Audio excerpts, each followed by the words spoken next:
Hey,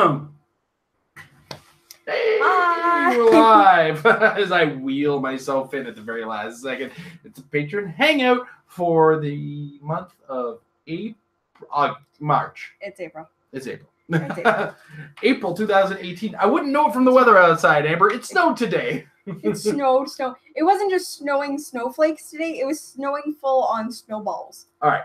That said, this is our Patron Hangout. This is where we get a little bit of a chance to thank those who open up our wallets to us a little bit every month and kind of chit-chat with them, let them hold us hostage and ask us whatever questions they feel like asking us. And we answer to the best of our abilities and in overtly long form answer form. You emailed our friend, right? Yes. Okay. On that note, I do want to mention that if you are in the chat watching live, feel free to ask questions via the super chat. We consider that a patron for the night kind of situation. But if you do ask any questions through the chat, we probably won't answer them because this is a night for those who kind of support us directly. If you have other questions that you want us to answer directly, another show such as the Metal Lab will be more than likely get your attention, to say the least. Now, we don't have much going on right out of the gates here. Lately, the Patron Hangout has been us chit-chatting while we wait for certain numbers of our patrons to join us. We've considered pushing it back, but why not take a little bit of time in the early parts to enjoy ourselves and talk about what's going on in the world and whatnot. So we're in the midst of a very appreciated long spell between sets. Mm-hmm. Oh my goodness. It's been what January was when the very X-Men? beginning of February. Very beginning of February is when X-Men came out, and it is now April, and our pre-release is like the weekend of May 5th for Infinity. I'm so relieved by this. And a lot of that is, I think it's due to like just, I want to say good planning on WizKid's part, because we were expected to have both Ninja Turtles and Infinity by now. I think Infinity was going to be May. Infinity was always like that late April, early May port. But we were supposed to have Turtles was supposed to be March. Turtles already, and they pushed it back. Last I heard, it got pushed back to June. So... I want more Turtles. And everybody complaining about the Pixel Turtles, you're nuts. You're out of your minds. I think I think they look awesome. But there's a big trend right now for that whole 8-bit pixel lit look. I mean, there was 8-bit Pop Turtles at our comic store recently, and somebody took, awesome. Yeah, and then somebody bought Donatello already, so I couldn't get one. Consider getting Michelangelo and Raphael. I didn't want the other one. What's his name? Who? It doesn't matter. It doesn't matter. Of course, I throw in a rock joke in the middle of WrestleMania weekend, right? That was a completely coincidence and not coincidence at the same time. What's been up with us lately? We've been working out lately. If you can tell, that's our new TV chair. Bike. I saw that in the corner to make shit small talk. And yeah, we're in the midst of trying to get ourselves in better shape. As we have both come to admit that we are in our 30s now, and we cannot rely on metabolism alone. I'm out of those young age. Like I think it was 27. I started to realize my looks are gone. I'm screwed. I can't lean on those anymore. I gotta start keeping track of all of this on my own now. I'm no longer immortal. I don't know how to deal with this whole situation. So we've started working out a lot lately, which is really our plan right now is very light. I do an hour on the bike every night. Amber does about 40 minutes on the bike, and then we do 10 push-ups and 15 stomach crunches. And our goal is when those become easy, we move on to the next 5 or whatever. So we actually started at 10 and 10, and now it's 10 and 15 in crunches. So that's we're doing okay on that front. Places are burning I didn't know could burn. That sounds so much worse than it was meant to. I was gonna say that's Amber is speaking of the apocalypse now. She is speaking in tongues. What's coming up in the world of HeroClix? I've got a chat with Edward Sheldon coming around the corner. So I think I'm going to be on the Starting Over podcast with him. When is that again? Huh? When are you doing that again? I talked with him mid-April, but I don't know what his editing process is, so I don't want to say when it's going to be out. But I do have that planned, and I don't know. Hopefully, it'll be a nice, calm debate. But Edward's a loud man, and I can be loud back. So we'll see. And Though just I because think you're loud doesn't mean you're angry. Yeah, every time me and him do get together on a chat, we do get. I think me and him are both at our most reasonable because we're both also very ready to blow up at each other. It's like a standoff. It's just like, all right, are we ready? Am I going to yell at him? No, I don't think I have to yell at him. But also, the most of the time when we chat, he's on my show, so I have full control. I also have 8 other people on the show. I think I've been on his The Quarry once with Daniel Powell because that's where they put winners. And me and Daniel had recently won WKOs, I believe, at the time. So, yeah, Daniel Powell clicked off. I'm just dropping. Oh, look at all these names. What am I going to do with them? In the world of HeroClix, I've recently filmed 3 episodes of Metal Lab. Amber, did any of those get to the patrons recently?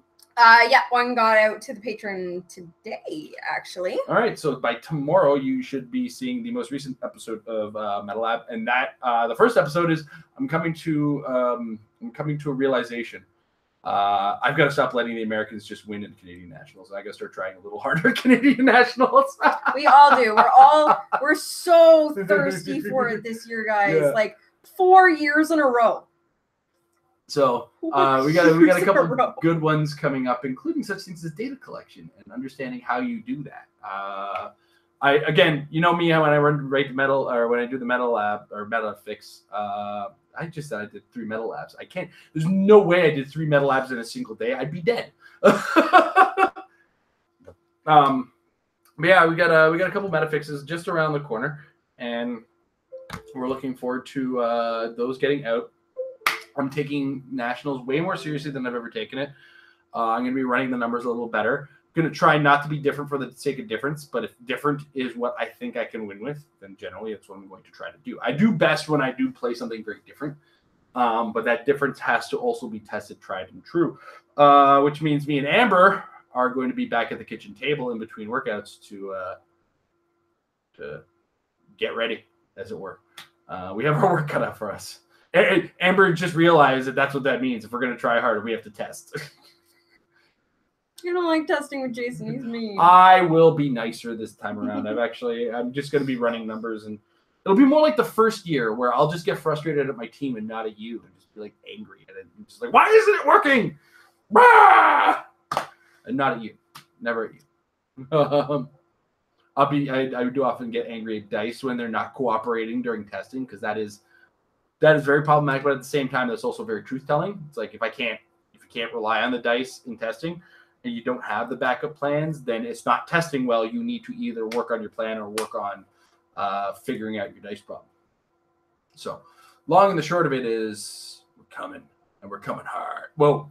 I didn't think that went all the way through. But I meant what I said. We do have good word that it's going to be in Ottawa again this year, mid-July. So we got a little bit of time. And by that time, we're going to have Infinity, and we're going to be close to, but not at, the animated series. Mm-hmm. I'm looking forward to Battle Royales with Adventures Infinity. I want to walk through the Battle Royale room and just see things everywhere, just big things. It'll look like kids playing with toys. It's going to be awesome, and I love it. Yeah, that's kind of where we're standing right now. It's the road to nationals for Canadian Nationals for us. We've decided we're not going to go to U.S. Nationals for a number of reasons, one of which is the only reason we really went to Ohio for Origins was World Championships.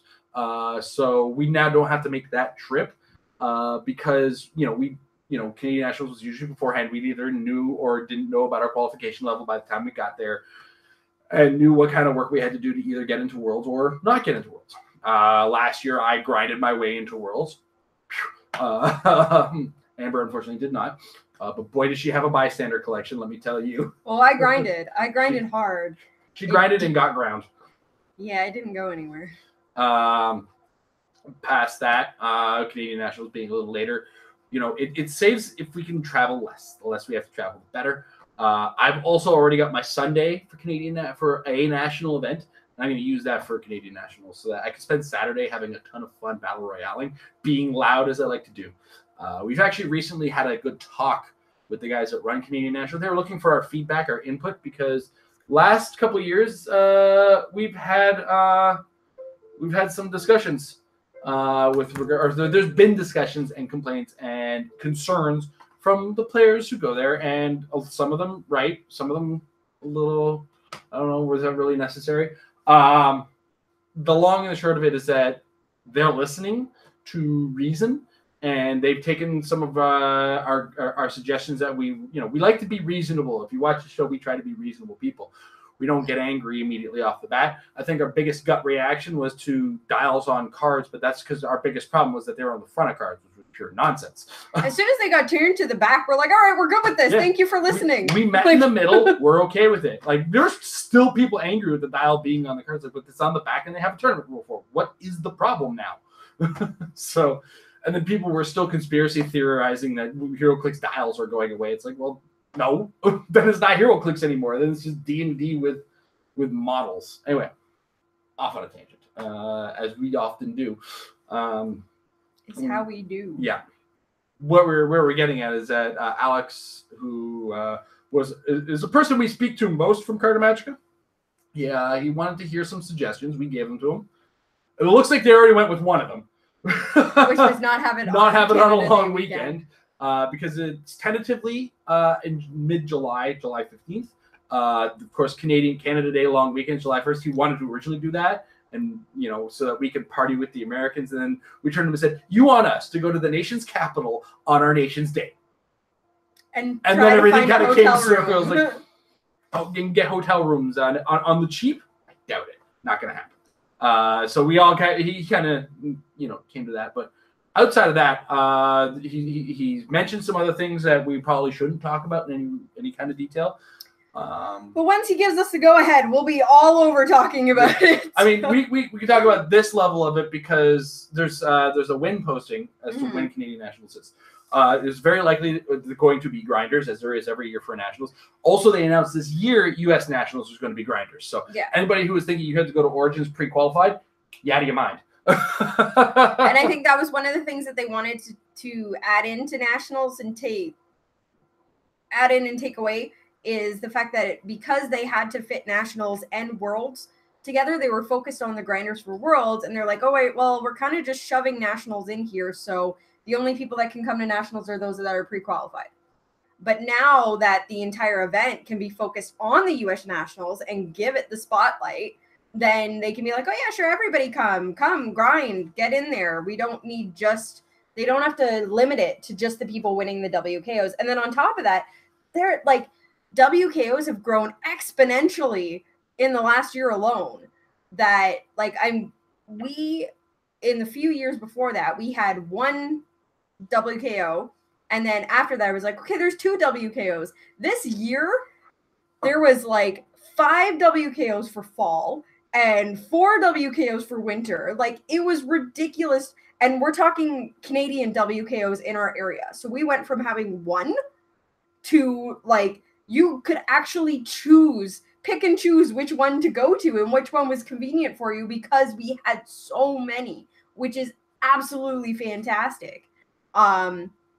There were, I believe, 4 for the winter, and me and Jason were able to get out to 1 because we couldn't make it out to any of the other ones. If there had only been 1, it would be like, all right, well, we're screwed because we couldn't go out to any of the other WKOs. So yeah, I think there was one on a weekend that I ended up having to work, and it was, or we couldn't get sitters for some of them. Sorry, I'm actually just addressing a question we got on the Discord.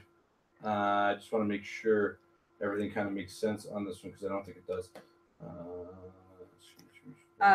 But yeah, so having the grinders at Nationals just makes so much more sense for them to be able to throw the spotlight on that event, have it working the way they want it to work, and now people can travel out and go there, because when everybody was under the impression that you could only go there if you were qualified, that cuts down their attendance alone to 1%. No. Mm-hmm. because people aren't going to be traveling to Origins to play battle royales or special events. Like, they're playing those events because they're already there for something else. And I'm trying to keep going. Yeah, no, sorry. All right. So in our patron Discord, one of our patrons was wonderful enough to supply us with a question, and it was, how about Ego Prime and the Horda Home Planet match, a match made in heaven? I thought he meant the Horda figure. The Horda Home Planet is full of blocking terrain. Yeah. I'm so excited. Like, actually, when I saw that today, I messaged Jason right away, and I was like, Ego Prime hates or loves, however you look at it, the WizKids office. Yeah. He is going to wreck that map, and it makes me so happy. He's going to make many antibodies out of the walls. He's going to be super healthy. He's going he's going to detoxify, bro. He's going to get those toxins out of him. He's going to have the antibodies, bro. Actually, depending on he's only 75 points, I think. He's only a rare, and he's a 75 at his lowest. I may actually build a team around him for like competitive play, because it makes me happy that he just destroys blocking and then quakes for free.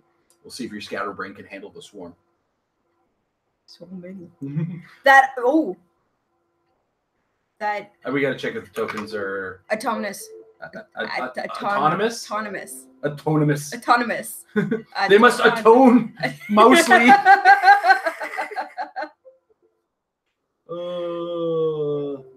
I know I'm saying it wrong, but I can't figure out how to correct it. Does myself. not look like it's got the autonomous symbol. No. But that's because those new rules. But they're trade plasticity. Ooh. But yeah, those new rules don't come into effect until the Batman set. Boo. So they have side 7 plasticity. I'm okay with this. There's still a lot of brain management you have to do for that. I don't know what it is, but micro USBs just don't get along with phones. They're not the ones that came with your phone. It's true. I'll have my kids like plugged in with one of their devices on my computer, and like the slightest shift, and like my computer's going crazy. It's like, we don't recognize this USB. I'm like, yes, you do. Shut up. Although I do have to note, with a recent revelation, of course, being that, and if you read the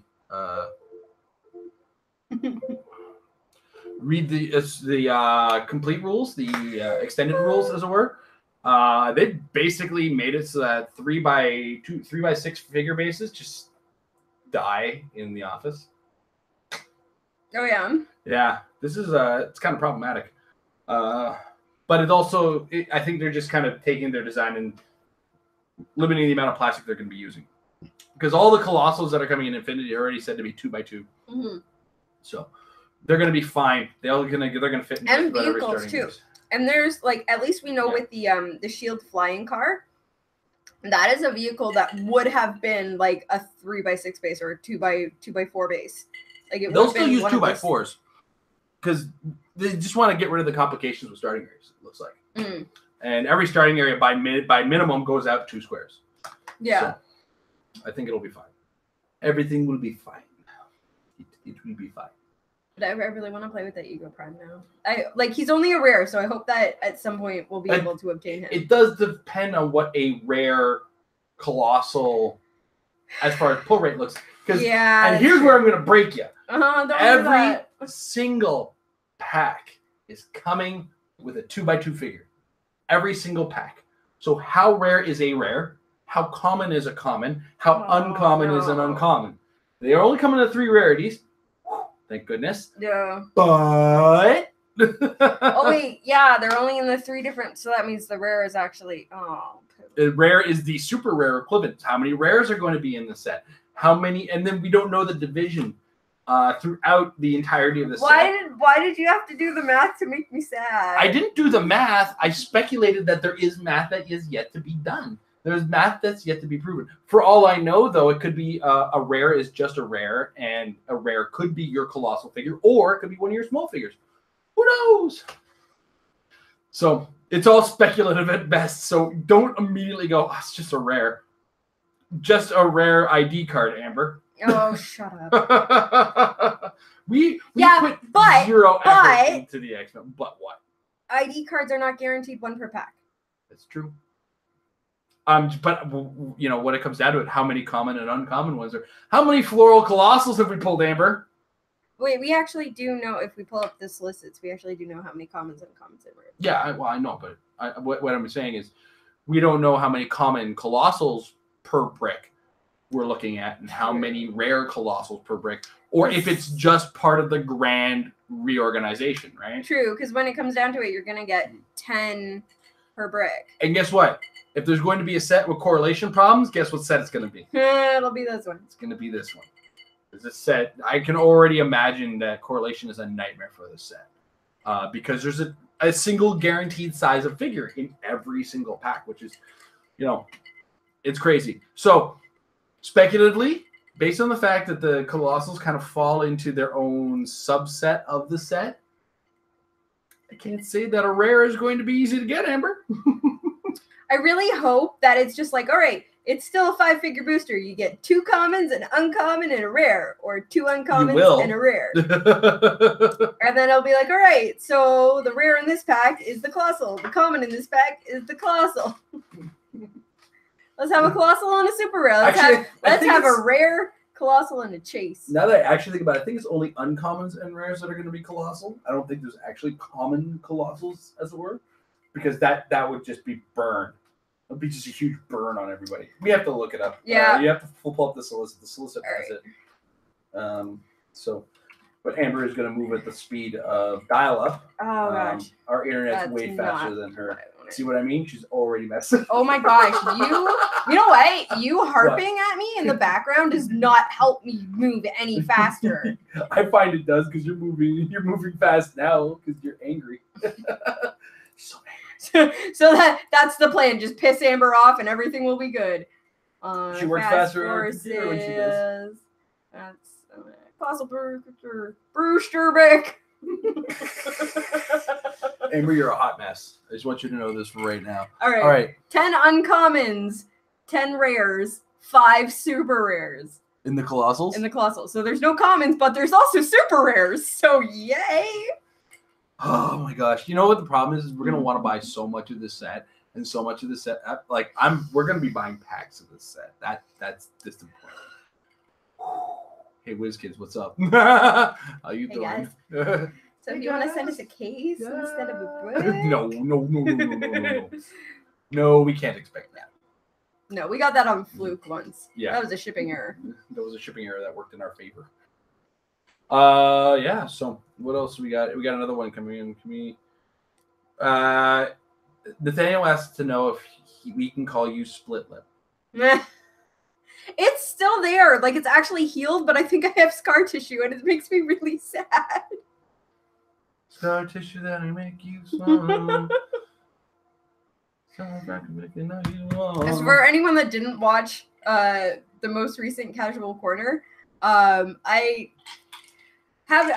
doing a direct sales side business right now for beauty products, and I tried out a product over the weekend, and the mixture of like a new product that I may or may not be allergic to and dehydration caused me to break out, and I had a giant blister on my lip that is finally healed, but it was really bad while I was filming, so it looked like I had a split lip while I was filming Casual Corner.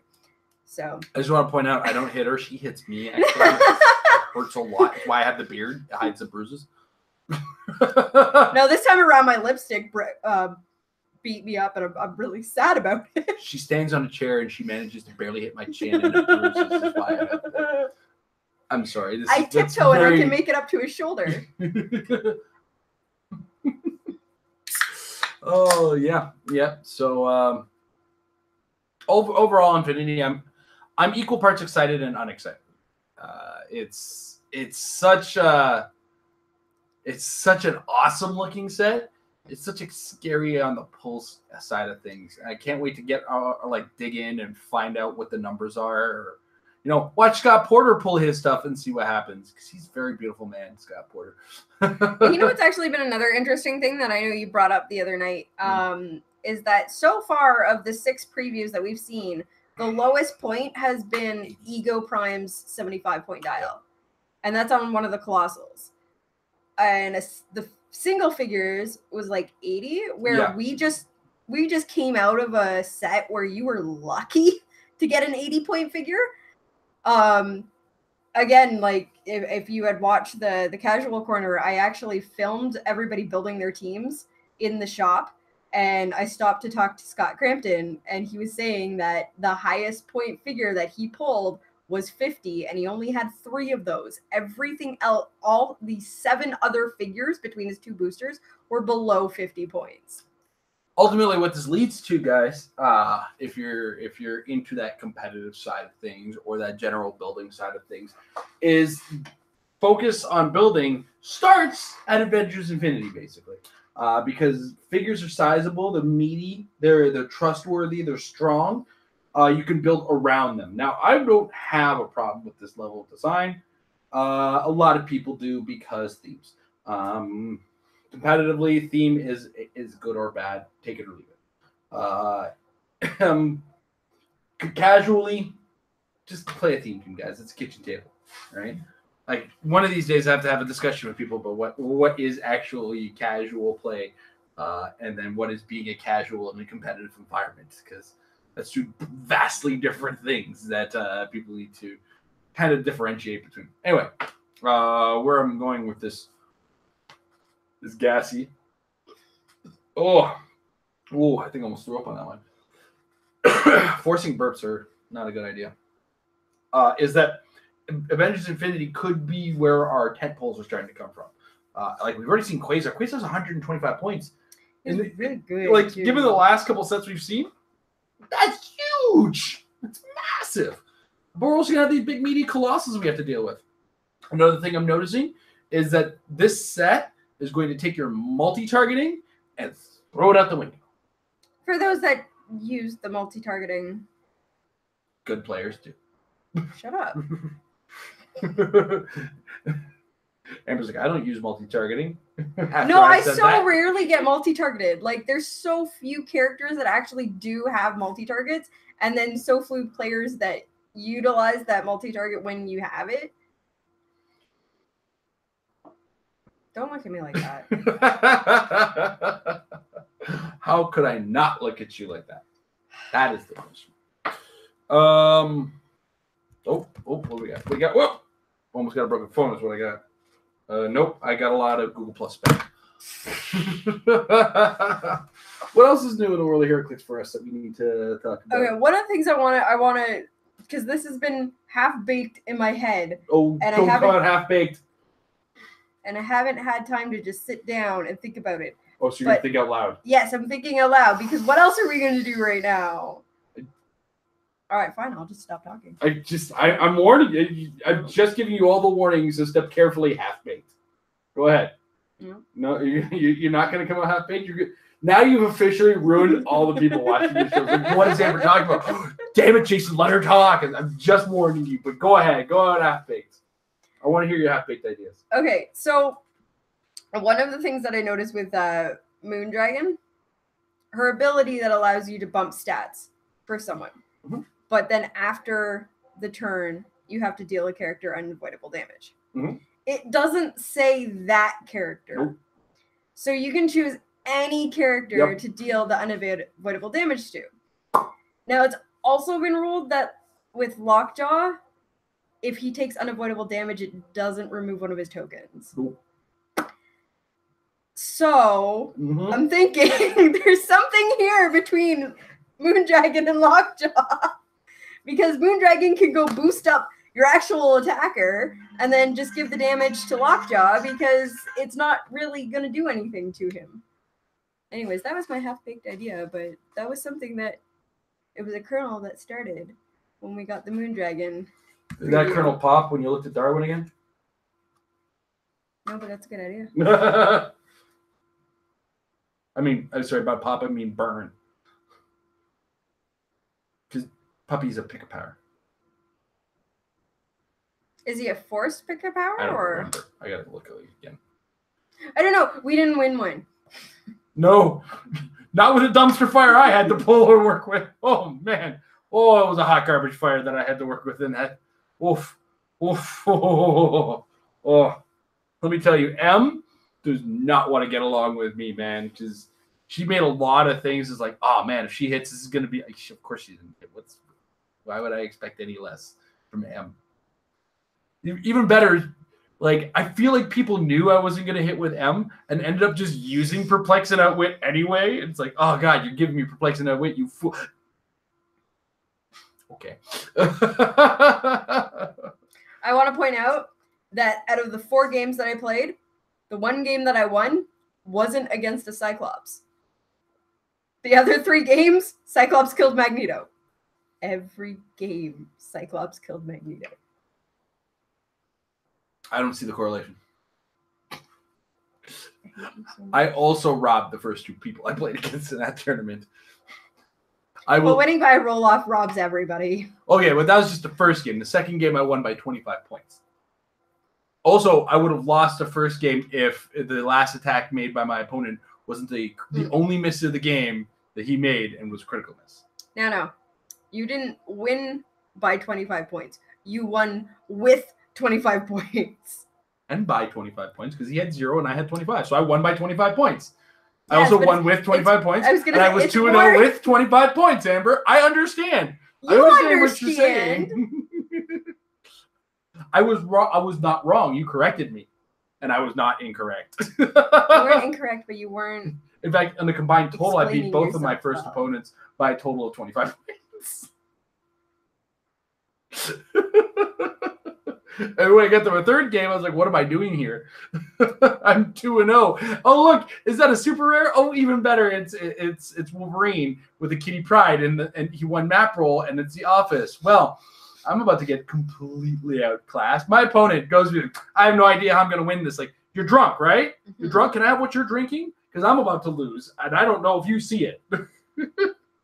Mike is so nice sometimes, to the point where it's like, no, Mike, you're being condescending. Your team is awesome compared to mine. My team is terrible. And the last game, my dice just didn't want to go. And even my opponent's like, your dice, man. I was like, oh, I know. I know. My first game was so sad because Scott was so convinced that I was going to win, too. And I just didn't have the time to get through his characters. And then Cyclops just wrecked Magneto. I'm coming to the realization that sometimes it's time for me to start taking, like, because I'm starting to use that ability to play out a game in my head a little bit better. Because it was one thing that Tom had mentioned to me, is like, my biggest strength is that I can sit at the table across from my opponent and know exactly how the game is going to turn out, like to the letter. And it's also my biggest weakness. So I'm trying to turn that back into a strength where I'm not making stupid moves and I'm not playing out the way that game is supposed to play out anymore. Mm-hmm. I'm going to kind of look at those games and say, all right, this is not going in a winning situation. It's time for me to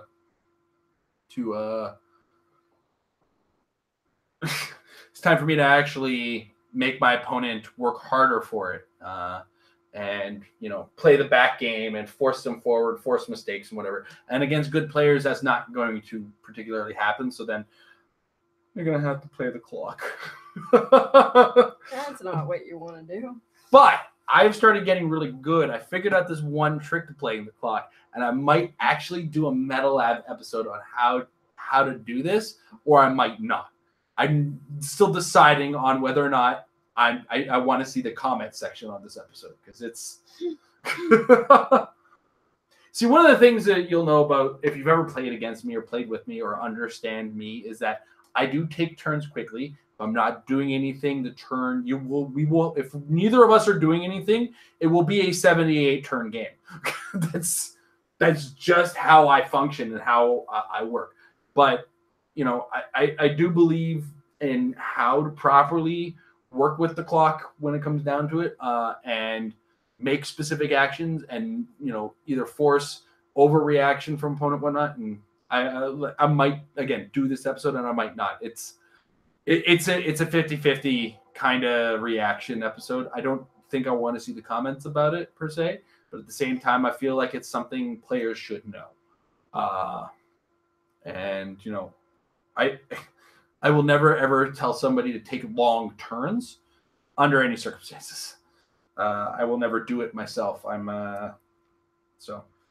All right. But that said, Nathaniel, he says he hopes I enjoy the couch. My Thor will have like 15 tokens on it and still be adding them. Thor tokens.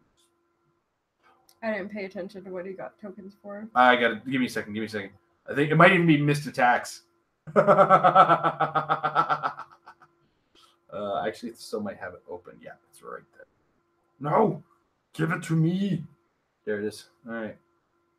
Comicbook.com. And what is Thor? Amber's just staring at you guys. Making faces. Making fun of me. All right. Jeez. All right. Thor. Oh, God.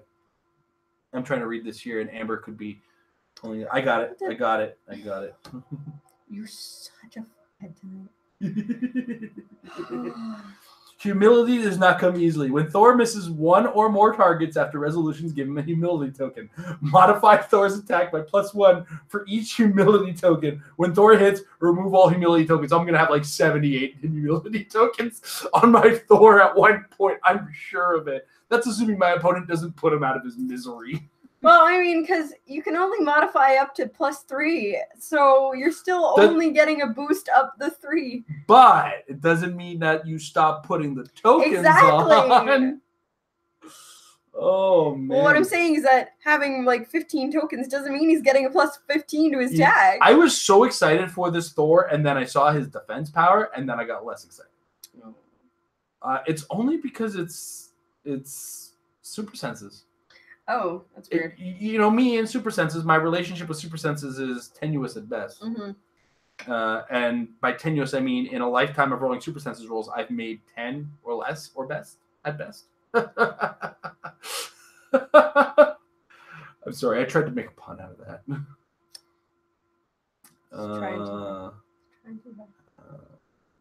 Are you okay? Sorry, Nathaniel has other questions in here, and the phone doesn't like to update the requests properly. Are you sad to see them not have Colossal Retaliation? Yes and no. Yeah, it's a mixed bag because I do enjoy that I did enjoy Colossal Retaliation, but the con exclusive ones and then the ones that came in the super boosters, we had maybe 10%. Sure, we'll say 10%. Whereas this we don't actually know the divide between colossals and vehicles. For all we know, the Spider Buggy's the only vehicle. Sorry, well, Spider we do Buggy know and two, Loose with the car. The shield flying car. So, we don't want to have 25 colossal retaliators added into the game. But it's nice to see that we are getting some of them do have lower playable dials. Ego Prime is 75, and I think the Stranger is lowest at 100. 100, yeah. So those are very playable dials. So you can still play them. They still have a place, but they're not going to flood the game like the Colossal Retaliators did. I honestly don't remember if I took a picture of it, but there was a game during the Rock World Cup that had, I think, 10 Colossals on the board. Most of them florals. And a bunch of Carnages. And it's those are all under 50 points. They're all under 15 points. All of those are 10. And it's just here, add this. It became overwhelming. It was fantastic, and I'm glad that those are still in the game because Thor's not rotating anytime soon. We're losing the Superman, Wonder Woman, Colossal Retaliators, but we still have all of Thor. So it's not like they're not in the game anymore, but it's nice that it's a mechanic that they're stepping away from. It's not necessarily a mechanic they're going to do away with altogether. We're probably going to see them come back. But for a set that's so focused on Colossals, it's actually really nice to not have every single one be a Colossal Retaliator. Because when it comes down to it, when you get the Colossal Retaliators, you don't see them for anything else. With the exception of Carnage was the only one that really shined as an actual on-the-board character. But everybody else, they're only ever being used as Colossal Retaliators, and then everybody's well, I don't care what the rest of its dial does. What's its Colossal Retaliation? So at least these guys are getting a better spotlight because of not having the Colossal Retaliation Now, here's my take on it: this is a design choice based on character in this case. So far, the only Colossals we've seen have been mega power cosmic entities, gods, for less of a term. Eternity, technically kind of a god. Lord Chaos, Master Order, gods. The Living Tribunal, god. Like, these are all god level characters. Ego, the Stranger. These guys don't go in once and die. The Colossals we had in the past, it makes, to a certain degree, a level of sense. Titano, big monkey, jumps out, from out of nowhere. Soldier Adam, you hit one of my buddies, I'm coming in and I'm gonna fist your face. And Carnage acting like a maniac and throwing symbiotes down when he does attack. And kind of being a little bit more careful about what he does in that sense. A lot of brutes. Like a lot of kind of brute things. I think the only god level one I can actually think of is Solaris, but Solaris is really just a sun and just kind of flare it up to a certain degree in design sense. So design wise, I don't see these god level characters as, we're going to retaliate. We're going to take one shot. I'm getting Edward Shelton mannerisms. I've listened to his show twice this week. I'm going to take my god level character and he's going to be reduced down to a single click and single purpose. And that doesn't make sense for these guys. So now that's not to say that we're not going to have any Colossal Retaliation in the set. I feel like going forward, Colossal Retaliation is going to be reserved for big people who aren't necessarily immortal. The big brutes. The big brutes. The biggity brutes. Mangog was a weird choice, in my opinion, of getting a Colossal Retaliation. That's going to be the weirdest one. Some concerns about his computer there. Yeah, Mangog is the only one from Thor that really makes me go, really? Because the Frost Giants are kind of go in and charge in, attack once, and get smashed by Thor's hammer for the most part. Even their big leader kind of suffers from that. Groot, he gets twigged all the time. Floral Colossals are generic versions of Groot, right?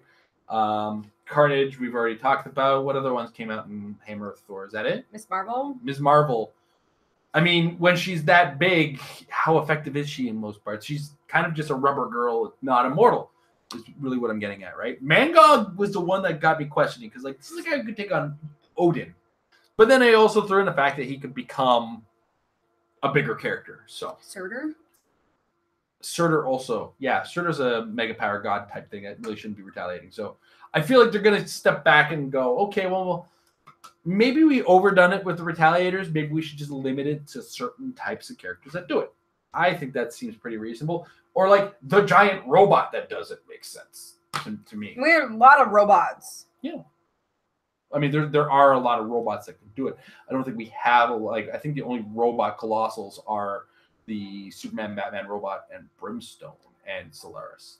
Maridroid and and the skyscraper Wonder Woman. Sorry, I forgot about that. Were robots, and was War. I guess War Wheel would be considered a robot. Vehicle. I actually had the vehicle keyword. Oh, okay. And soldier, and past. Didn't have the Nazi keyword, oddly enough. Did not see that coming. Wah, wah. Wah, wah. Germans in town. I don't know. I got nothing. I'm stretching for content. Stretching so hard. I'm reaching so hard for content. Where is our Patreon? Are you sure you hit send on that email? Yes. All right. What else is there to talk about, really? While we patiently hold ground for our patrons. Let's see here. Are you sure you replied to him? Or did you send it directly to him? I sent it as a continuation of the last email. Okay. All right. So he should have it. Fair enough. It's pure professionalism, I promise. We saw Pacific Rim 2, and it makes me sad that we didn't get Clix. But we also knew going in that we weren't getting Clix for it. You just spilt your beer. Yeah, that's fine. Um, I'm about to be because violent in our chat in a second. they announced, actually, well, not announced, but they mentioned really early on, like when we were first getting announcements and trailers and stuff for Pacific Rim Uprising, that they didn't have the license anymore, and they would have absolutely loved to do a second Pacific Rim set, but they didn't get the go ahead to do it. So, why you gotta open that wound? Why you gotta open that wound? Because I had nothing else to talk about, and it was Clix related ish. You brought, like, I enjoyed that new movie, but what can I say? Oh, Tiger Alchemist is in there. Good, he's a patron. Tiger Alchemist, you can use that chat. We'll answer you. Yeah.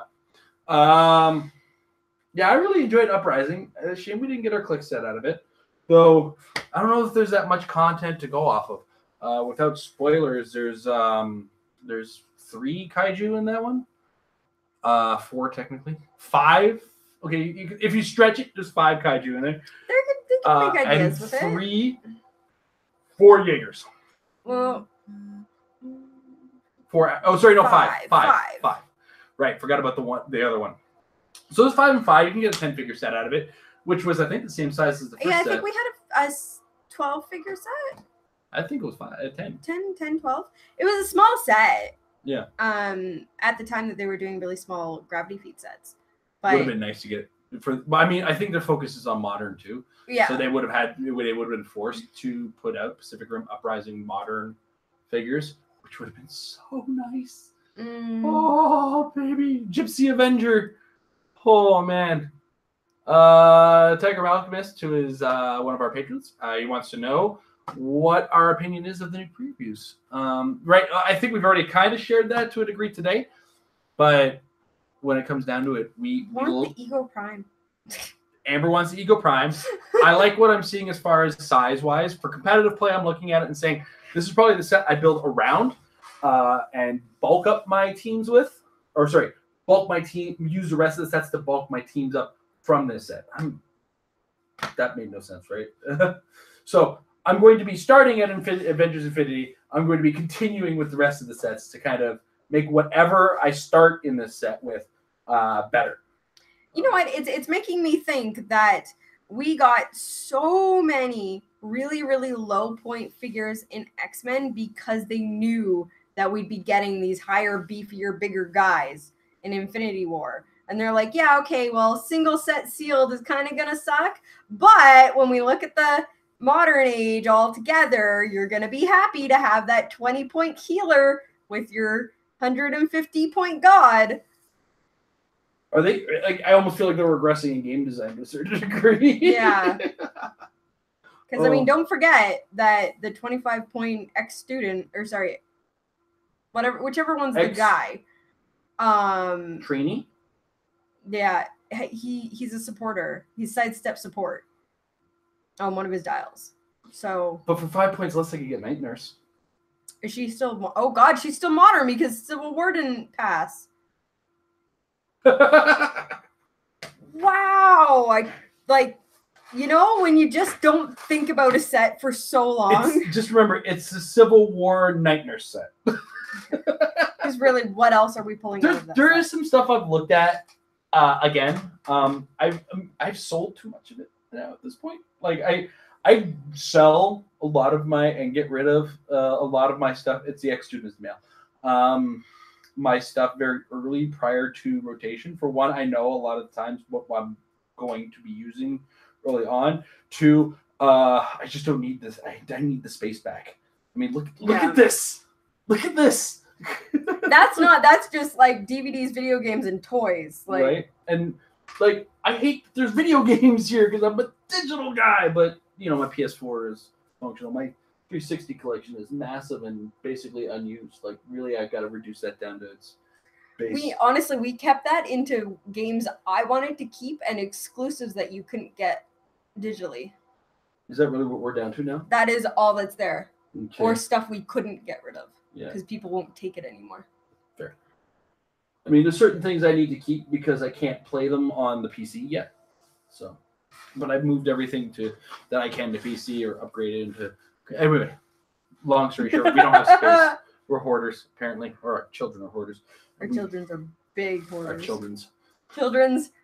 Then again, I've been getting into Magic again. I've been playing kind of legacy formats, so I'm for not anyone getting that much pays better. attention to the shelves in the background when we film. I don't know if you got to notice, but those are getting more like that one shelf with all the Magic Fat Packs that I use to fill up. You also notice that there's now 2 binders in there instead of 1 binder for my rares. I don't think you can see the Pokemon anymore. The Magic has covered it up now. Oh no, it's because I cover up because Pokemon's in middle level. Oh. Actually, no, that's right because I shifted Pokemon down. That's why. That's why you can't see the Pokemon anymore. Because I had to make room for the Magic. Although editing Metafix today reminded me that I need to pull my my single issue comics and actually put them in that box I bought. Yeah, please do that. We also gotta find a place for those boxes. Yeah. I love. We're talking about the organization of our house. This is what the Patron Hangout has become. It's just become us kind of shooting the breeze and figuring our lives out while we wait for our patrons to ask us questions. It's officially my favorite show now. I'm not gonna lie. Once a month now, I look forward to just hanging out with you and just talking about our lives and occasionally throwing hero clicks in there. It's kind of enjoyable. And Amber, you are what is with you in this desk? This desk is horrible and it's dying. No, you are killing it. Earlier this week, she blames the desk, but this week I watched her basically body check the desk. It was actually kind of fun. And, Amber, I think we found the lighting, and all you had to do was beat the crap out of your desk. Apparently. I am wearing a Wolverine shirt today. Okay, thanks for that. I have to bring up that old wound. So, I'm gonna Tiger Alchemist has a question in the chat. Tiger Alchemist is one of our patrons, and this is one of those things I regret. I said a thing somewhere else. And now this thing is coming up on the Patron Hangout, and I really never wanted to bring this up on my show again. What did you do? You don't remember? I made a comment on it was on the Clix community group where they asked a question: name an unpopular opinion you have about HeroClix. My unpopular opinion was about the longevity standing of this game, and as it stands right now. I feel like there is and this is not Amber's opinion. This is not the opinion of the entire channel. This is Jason Collins' opinion. But this is Jason Collins' opinion based on certain experiences he's had in the past and watched with games. There's a countdown on this. It's a licensed game. That's part of the countdown. This has got to be the longest running licensed game I've ever seen as far as collectible games is concerned. Has any other so start with a product that exists prior. So let's say a TV show, a movie, you pick it. Think about it this way. Now think about a collectible game product with a longevity of something like, say, HeroClix or Magic the Gathering or something long-term collectible. Now take that product and create another game with that product, but put that game creation under control of a third party. That being not yourself or not your publisher, but rather somebody who is neither you or your publisher, right? And that right now, HeroClix is the longest lasting licensed game ever. And salutes, buddy. Some people will try to bring up Pokemon. Pokemon started under Wizards of the Coast. It is now run by the Pokemon Company. So it almost did die. And then the Pokemon Company said, no, we'll take it. Yeah, right? They bought it out. And they bought it right out. Yeah, and now they make it themselves. The company that makes Pokemon makes that game. Yeah. You could try to say Hearthstone, but Hearthstone is made by Blizzard. Blizzard owns a license to World of Warcraft, right? And even then, Hearthstone's still pretty new when it comes down to it. Magic the Gathering, it's Magic the Gathering's product, right? The only product that WizKids has released of its own ownership, there was a period, I believe, Mech Warrior was their product because they were WizKids itself was run by some of the original makers of BattleTech. I might be making that one up. That might be wrong. That's just a rumor I heard, so don't go on that one. But let's go on their only original product, Mage Knight. right? That is WizKids' own product, that and Quarriors. Dice Masters is their game system based on Quarriors, which is their own product.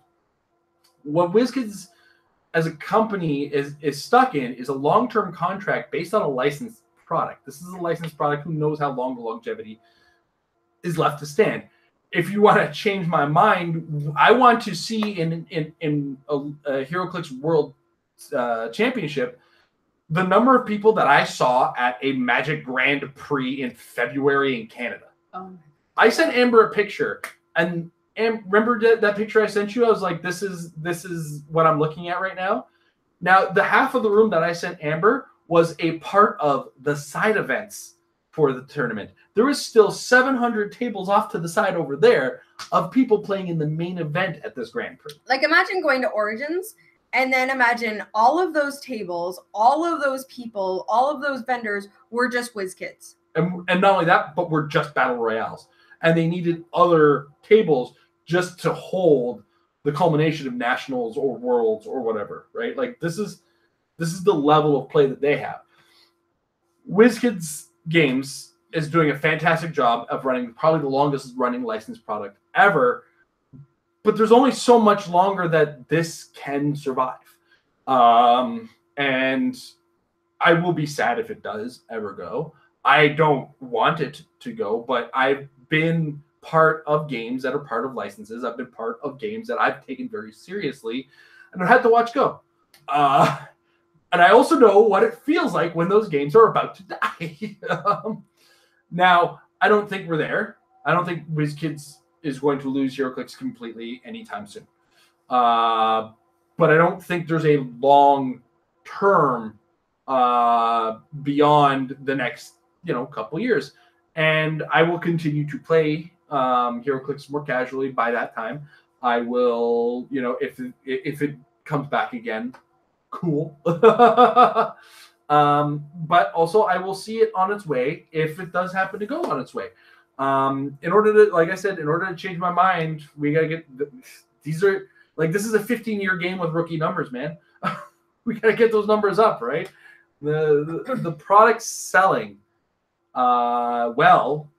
this product is selling well enough for them to be able to make it. I think they're in the top 5 of collectible games. But when you look at when you're in the top 5 collectible games, and the top 4 are Magic the Gathering, Yu-Gi-Oh, Pokemon, and Dice Masters, and HeroClix sits at number 5, and we look at who shows up for tournaments and how big the tournaments are, and how much product they create and how much product gets sold and all that kind of, like, when you look at the grand scale of things, it's really impressive. And Dice Masters unit wise at one point actually outsold Magic the Gathering when Age of Ultron came out.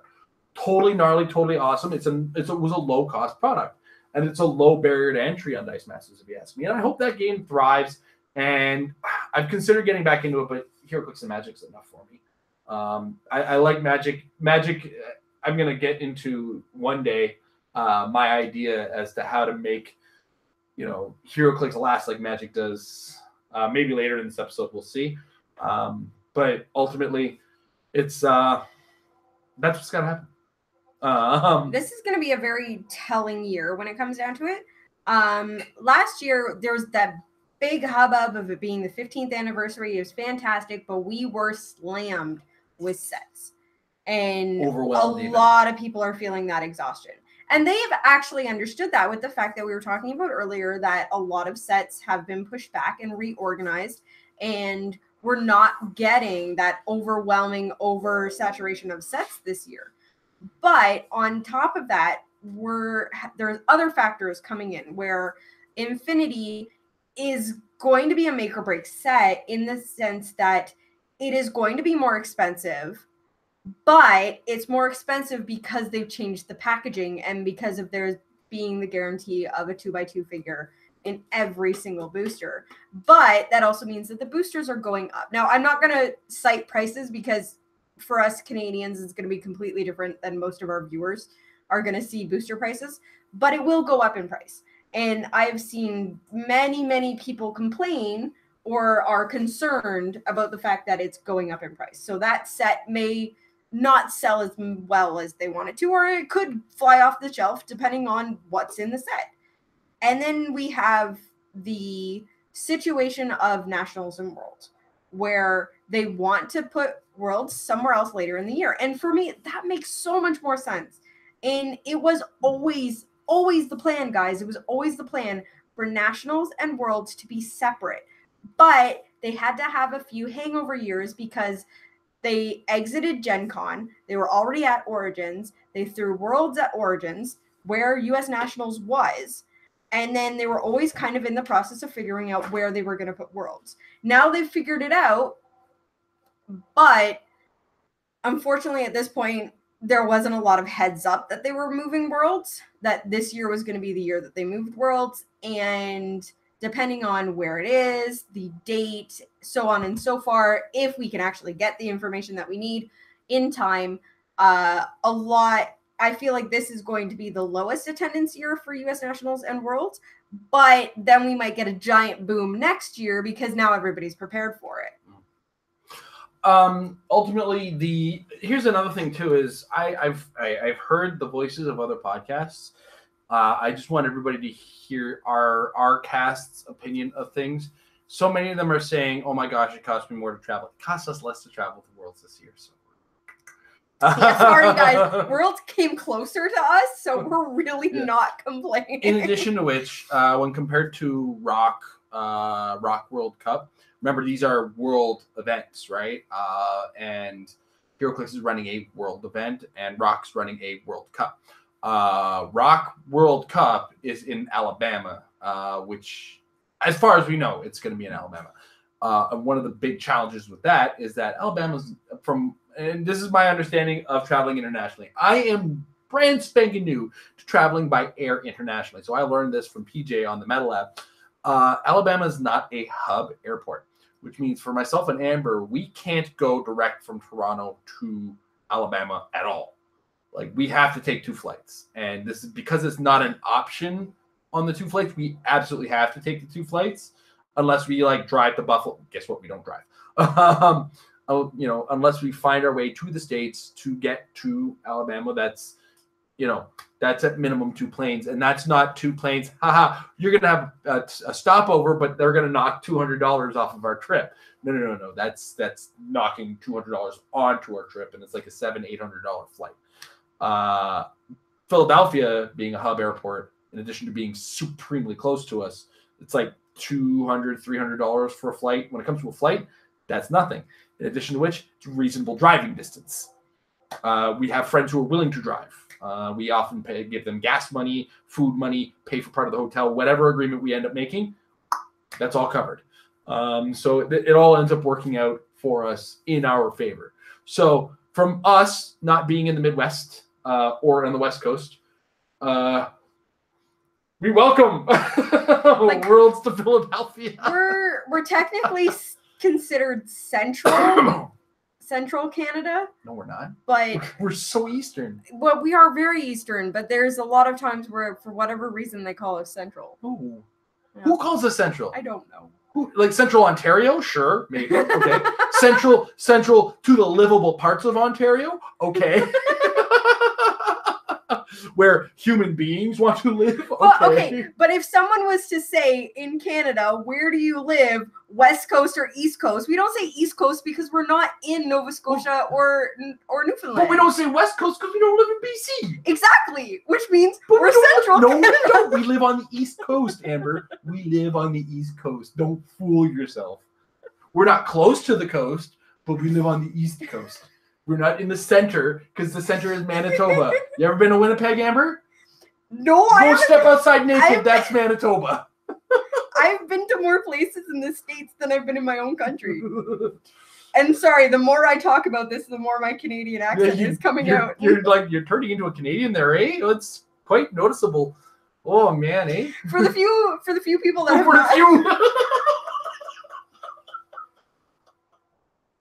For the few people who have not actually heard me talk Canadian. Talk Canadian? Speak Canadian, eh? No, you know what? Gosh darn it, Jason. I remember the first time I sat across from Daniel Powell and from Clix. He has a very southern accent from our point of view. Southern U.S. accent, or I don't know if it's Southern or Midwest or whatever your accent is. Whatever Daniel's accent is, it's got a twang to it, from our understanding. But when he started the twang, all of a sudden my Northern Ontario came out, and I started talking to him like this. It was the weirdest thing, eh? And everything was sorry, eh? And how you doing, eh? And There is one point where we were doing the live Critical Clix podcast a couple of Rocktobers ago, and I was very inebriated. Inebriated? Like you are right now, apparently? No, that's just how I talk when I'm completely sober. You know that. Yeah. And She's the one who does multiple takes on the show. Yes, I was very drunk, and there was one point where Jason was on the podcast, and I had yelled something at him, and it even like the man that has known me for like 13 years now. He looked at me. He was like, "I have never heard you sound so Canadian." I don't even know what I yelled, but I yelled something, and he was like, "Holy crap, where'd the Canadian come from?" Actually, you know what? It was because we were talking about Jack Frost because they told me it was gonna be Killer Frost.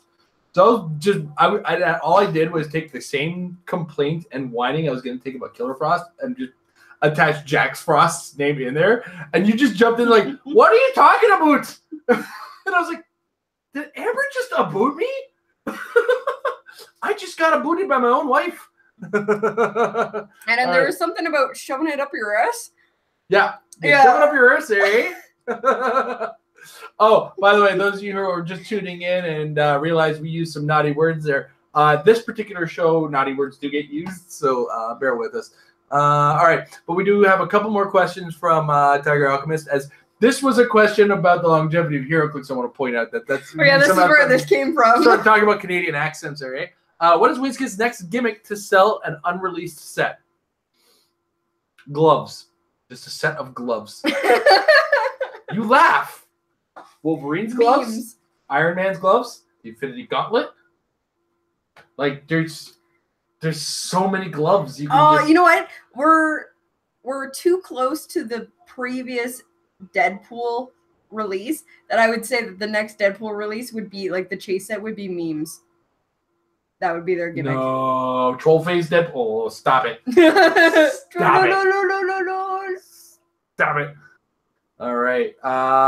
Next up, he asks as well, what would you do as WizKids to increase HeroClix sales? Starter sets all the time. Starter sets, yeah, more starter sets with every set would be a good idea. More tournament styles friendly to new players for pre-release. Now, Amber, what was your first ever Magic tournament? Oh, that was the Ixalan pre-release, right? Not just Ixalan, but the Rivals of Ixalan pre-release. Okay. The second set of Ixalan. Anyway, our pre-releases right now for HeroClix should be the new player-friendly thing. The draft format was cool. Drop it. I think most stores now these days actually run just a sealed. Yeah. And keep it to that, please. We need new player-friendly formats. And it's so hard to say this without kind of going off, but we need more ways that a new player can jump into this game and feel comfortable with what's going on, right? So, for instance, me and Amber want to work on a tournament that is based strictly on common figures. That's part of the Patron. Like, if we can get to that $200 level, we've got a long ways to go if we're going to get there. If you're watching, Patron Hangout, be a patron. Okay, we need that Patron dollars to start that tournament series. We need more people to talk so that we're not just... You've seen us tonight. Yeah. On that note, what else can we do to increase HeroClix sales? The sets need to be bigger. The sets need to be massive. We need more size, less releases from the sets. Because what will happen as a byproduct of that is when I buy a pack, as a Magic player, I generally buy a box, what is it? What used to be called a fat pack, but is now called a bundle pack, and I go to my pre-release. After that, I can still buy packs of the set that I bought all that from and still be getting new stuff. Whereas HeroClix, after about 3 or 4 weeks, the set's just gone dead, right? Like, I don't want any more X-Men in my house, with the exception of if I was to start complete collections again, we'd have to get the chases, we'd have to get the ID cards, and that's it. And like we did that on our own with like little to no extra purchasing. You know what I would even say, and this is just an off the top of my head kind of thought, is bringing back the primers, but instead of doing resculpts, have them just be extensions. Because when it comes down to it, the gravity feed is what they want as that impulse buy, that continuous buy. The idea of the gravity feed is that when you're in buying your regular stuff at your local game store or local comic book store, you're going to grab a pack. Now, that's not how HeroClix players purchase. Ooh. They don't. We buy gravity feeds as boxes or cases, and then we're done. This impulse buy is for brand new people, for people that don't know anything about HeroClix. When you have your standard HeroClix players, that's not how they buy. Now, in a perfect world, if we had a main set and then a primer that we could continuously buy from, that would kind of be the idea on that. Because when it comes down to it, the sets having like anywhere from 50 to 70 figures, it's hard to kind of adapt that Magic mentality of having hundreds of cards per set when we'd get maybe 3 or 4 sets a year if we were talking about hundreds of figures per set. I mean, we're talking about increasing sales. Yeah. So, also, in addition to that, we'd also be able to grow, and on top of mine, one thing I didn't mention is you'd be able to grow a sealed play culture. And that's another thing. People often scold me, you shouldn't compare Magic to HeroClix. Not as a game, but as a sales product, absolutely I should compare them. A collectible game versus a collectible game does need to be compared. I will never say, hey, Magic makes Planeswalkers, we should put Planeswalkers in HeroClix. I never said that. Guys, it's not what we were talking about. Not what I ever meant. But when I used a comparison operator, I'm comparing, hey, this is a game that's been successful they're celebrating, guess what? Their 25th anniversary this year. 10 years extra on the game that we play. And with 15 years, we've got a fraction of a preliminary Pro Tour qualifier, which is below a Pro Tour qualifier, in attendance for our World Championship. Right? So if we want to get those numbers up, we need to be able to sell. We need to be more appealing to people. And part of that is people can't be finished their collection in a week and a half with just 2 cases of purchase, right? And that's, that'll increase the numbers because people are buying individual packs. The stores are ordering from the distributor. Distributors sending them out, because WizKids sends to the distributor, and that's where their money is done. So the money they need this guy here asking WizKids for more products so WizKids can get more money from the distributor because the distributor pays them, right? So they pay the distributor goes to the stores. I'm talking about product chaining, if anybody who doesn't understand that, so I apologize for that. But if the stores aren't asking distributors for anything, the distributors aren't asking WizKids for anything, right? So if more and more are purchasing, or more and more purchases are being made, the more and more purchases are being made over here, more and more purchases are being made over here. So it's just a hypothetical. It's what I would do personally. Less releases, bigger sets. But that's my idea. Actually, to touch on your earlier idea about the pre-releases, now, for anyone that doesn't play Magic, or I have gone to one pre-release, so it's not like I'm a big Magic player or anything.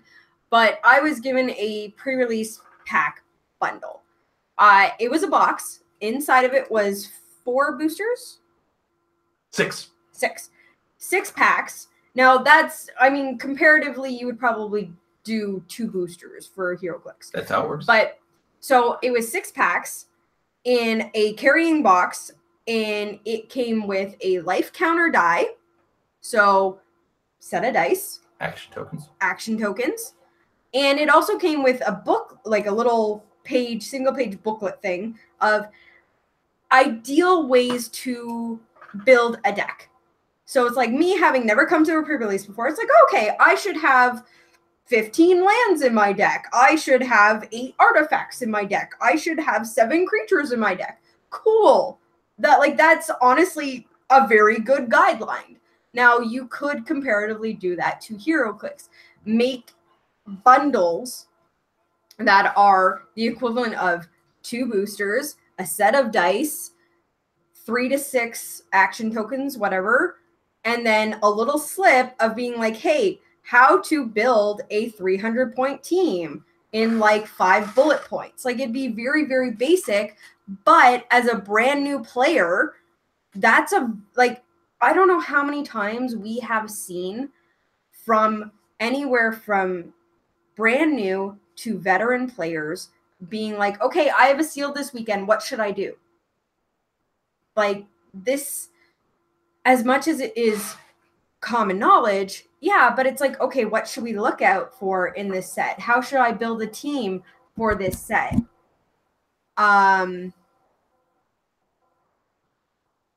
Sorry, we're getting our patron saying that he can't hear us. If anybody in the chat, yeah, if you guys can hear us still in the chat, let us know, because our computer is saying that our mic is working.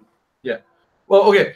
And Aaron points out that's what a starter set should be. And yes, but we're talking beyond the starter set. We've also mentioned earlier, as part of a big selling, like, the question was asked, how would we increase sales of HeroClix? One of the points Amber made was sell more starter sets. Great. But now we kind of wanted to add to that and say, because we're using Magic, so everybody can hear us. There was one more thing in my pre-release bundle, was that I got a pre-release stamped card. I was going to add that. Yeah, so I'll add to that in a second. So what ended up happening is we got a question, how would we sell more HeroClix? Sell more starter sets, make the pre-releases more appealing to new people, because Amber went to a pre-release for Magic the Gathering and she did fine. Like, she didn't get her butt kicked. She understood what she was doing. And it was with little to no help from me and a lot of help from a little piece of paper inside of that. And this little bundled pack. Now, this little bundled pack, as Amber said, came with the dice, came with the thing. And she just added that it came with a foil stamped rare. And in Magic, you'll get, in a pre-release, either a foil stamped rare or their equivalent of super rare mythics. I was thinking the same idea, where when you go to a pre-release, not only do you get 2 packs inside of this cool bundled pack, but inside of this pack you get 2 dice specific to the set, but multicolors, so that you can make them collectible. Because honestly, these pre-release dice are collectible too. Don't ask me; I'm not the one doing it. But add in a single box with either a rare or super rare with a foil stamped card from the pre-release date. Now, This is even something as simple as they used to do something similar to this. Now, for anybody that played HorrorClix, when you went to a HorrorClix tournament,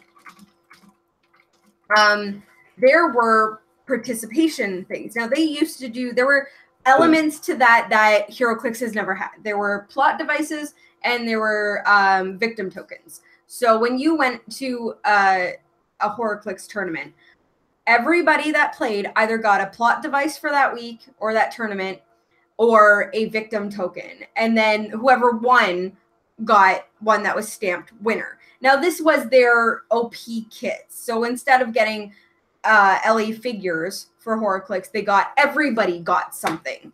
So this is more participation with few special winner ones. But honestly, it was fantastic to be like, hey, my victim says winner. My vampire minion says winner on it. But that's something that's very easily transferred to something like this in a pre-release bundle or kit, to be like, hey, this is one of the figures in this pack has a pre-release kind of foil, and it adds a little bit of extra value on it. That little bit of, hey guys, I went to a pre-release. Look, I have a figure that says I went to a pre-release, and it goes to everyone, not just who wins. Everybody that participated gets something that says, hey, you participated. Now, the card that I got that had the stamp for the pre-release was a card that you could pull in any booster. So it was a regular card. It had like whatever rarity it was, and everybody got a different card. So it was more like, if these were, rather than being random boosters that were added in, if there was like preset, okay, here's 10 figures. If one of the figure was like, hey, you went to a pre-release, it's just that extra coolness to it, like a uniqueness to your collection. It was like, oh yeah, that's, a rare Storm, but my rare Storm says that I went to the pre-release to get her, so yay me. These are just ideas. Yeah, we're hypothetical. I wish we could do something like this, honestly. I would challenge WizKids, give it a try. Let's see what you can do with it. I do implore that they try something really gimmicky for pre-releases. At this point, pre-release has come down to just being a sealed tournament before the set comes out. Yeah, because they started really high when they restarted them with what was it? What set was it? It was Superman, Wonder Woman. No, there was one before that. It was it Superman, Wonder Woman's first one? No. Yeah, maybe it was. It was. Superman, Wonder Woman was the first one. And they started off high as Superman, Wonder Woman with the Batman prize, right? And how cool. And in addition to the Batman prize, the Super Boosters were part of the prizing as well. Like, oh yeah, baby. So cool. Like, we had prizes. Like, Spider-Ham was a prize for a pre-release. It was originally planned to be the Spider-Man. There's that unfortunate accident. The Spider-Man pre-releases got canceled. Yeah. Prior to that, there was the X-Men set with the Dr. Nemesis as a prize. And so, they had special pre-release prizes. And then here's a couple boxes before the release. We need to get back up somewhere here, and that's if they want to make it seem like they're taking it seriously, right? Mm-hmm. Anyway, we've been droning on about a question that got asked well before our patron jumped in. You want to kind of focus the camera on the poor man, and Michael, the alpha, and probably going to be the omega at this rate. Patron, how you doing, Mike? I'm doing well, guys. Had not so good week this week, but hey, it's still April. It's my birthday month. And I'm looking forward to it. Exactly. And I'm probably gonna be playing here Clix on my birthday. Like I would play every Thursday night. April 19th just happens to be a Thursday night, so again, I'm looking forward to it. Way to go. Until your husband knocks you out of the top 8. Look, I won that tournament. Knock it off. Do we have a Shadow Cat? Yes. Stop it. You got knocked out by the guy who won. All righty. So, of course, I always come prepared. The first question I have is, hopefully you guys haven't talked about it yet, but what do you think of the co-national champions now? I guess they changed around the format, and not only will you have an East Coast champion or national champion, we'll have another West Coast champion, from what I hear. What? That's news to us. Mm-hmm. Jason's gonna run and look at that nationals. Was this the WizKids announcement? I want to say it was at least a couple of weeks ago, that they were doing something with Origins and either moving it.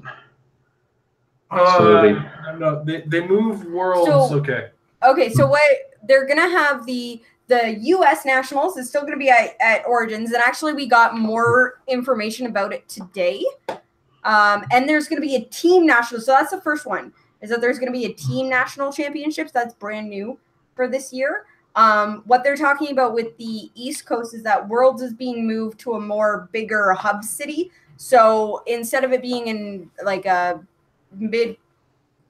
national championships and East Coast nationals. It's Origins is where U.S. nationals is going to be, and the East Coast is where they're putting Worlds this year. Yeah. Oh, okay. Thank you. Root of your question?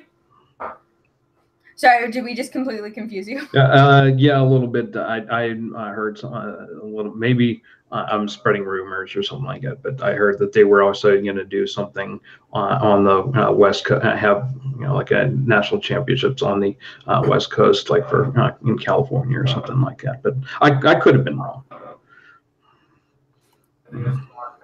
Yeah, that may be something rock related. Okay. With being out there. Jason's fixing a drink to get ready for this. Mm-hmm. Okay. Get ready for this. I am out of drinks right now, and I just need to fill up my drink. Give me a blood drink. All right. So here's the start. There is, of course, the Rock, and there is Rock tends to have their national championship, the Rock National Championship, in Las Vegas most of the time, or on the West Coast, as it were. I believe that Vegas falls under West Coast. I don't know. Don't ask me about geography. I just called the Ontario don't know my Central geography. Today.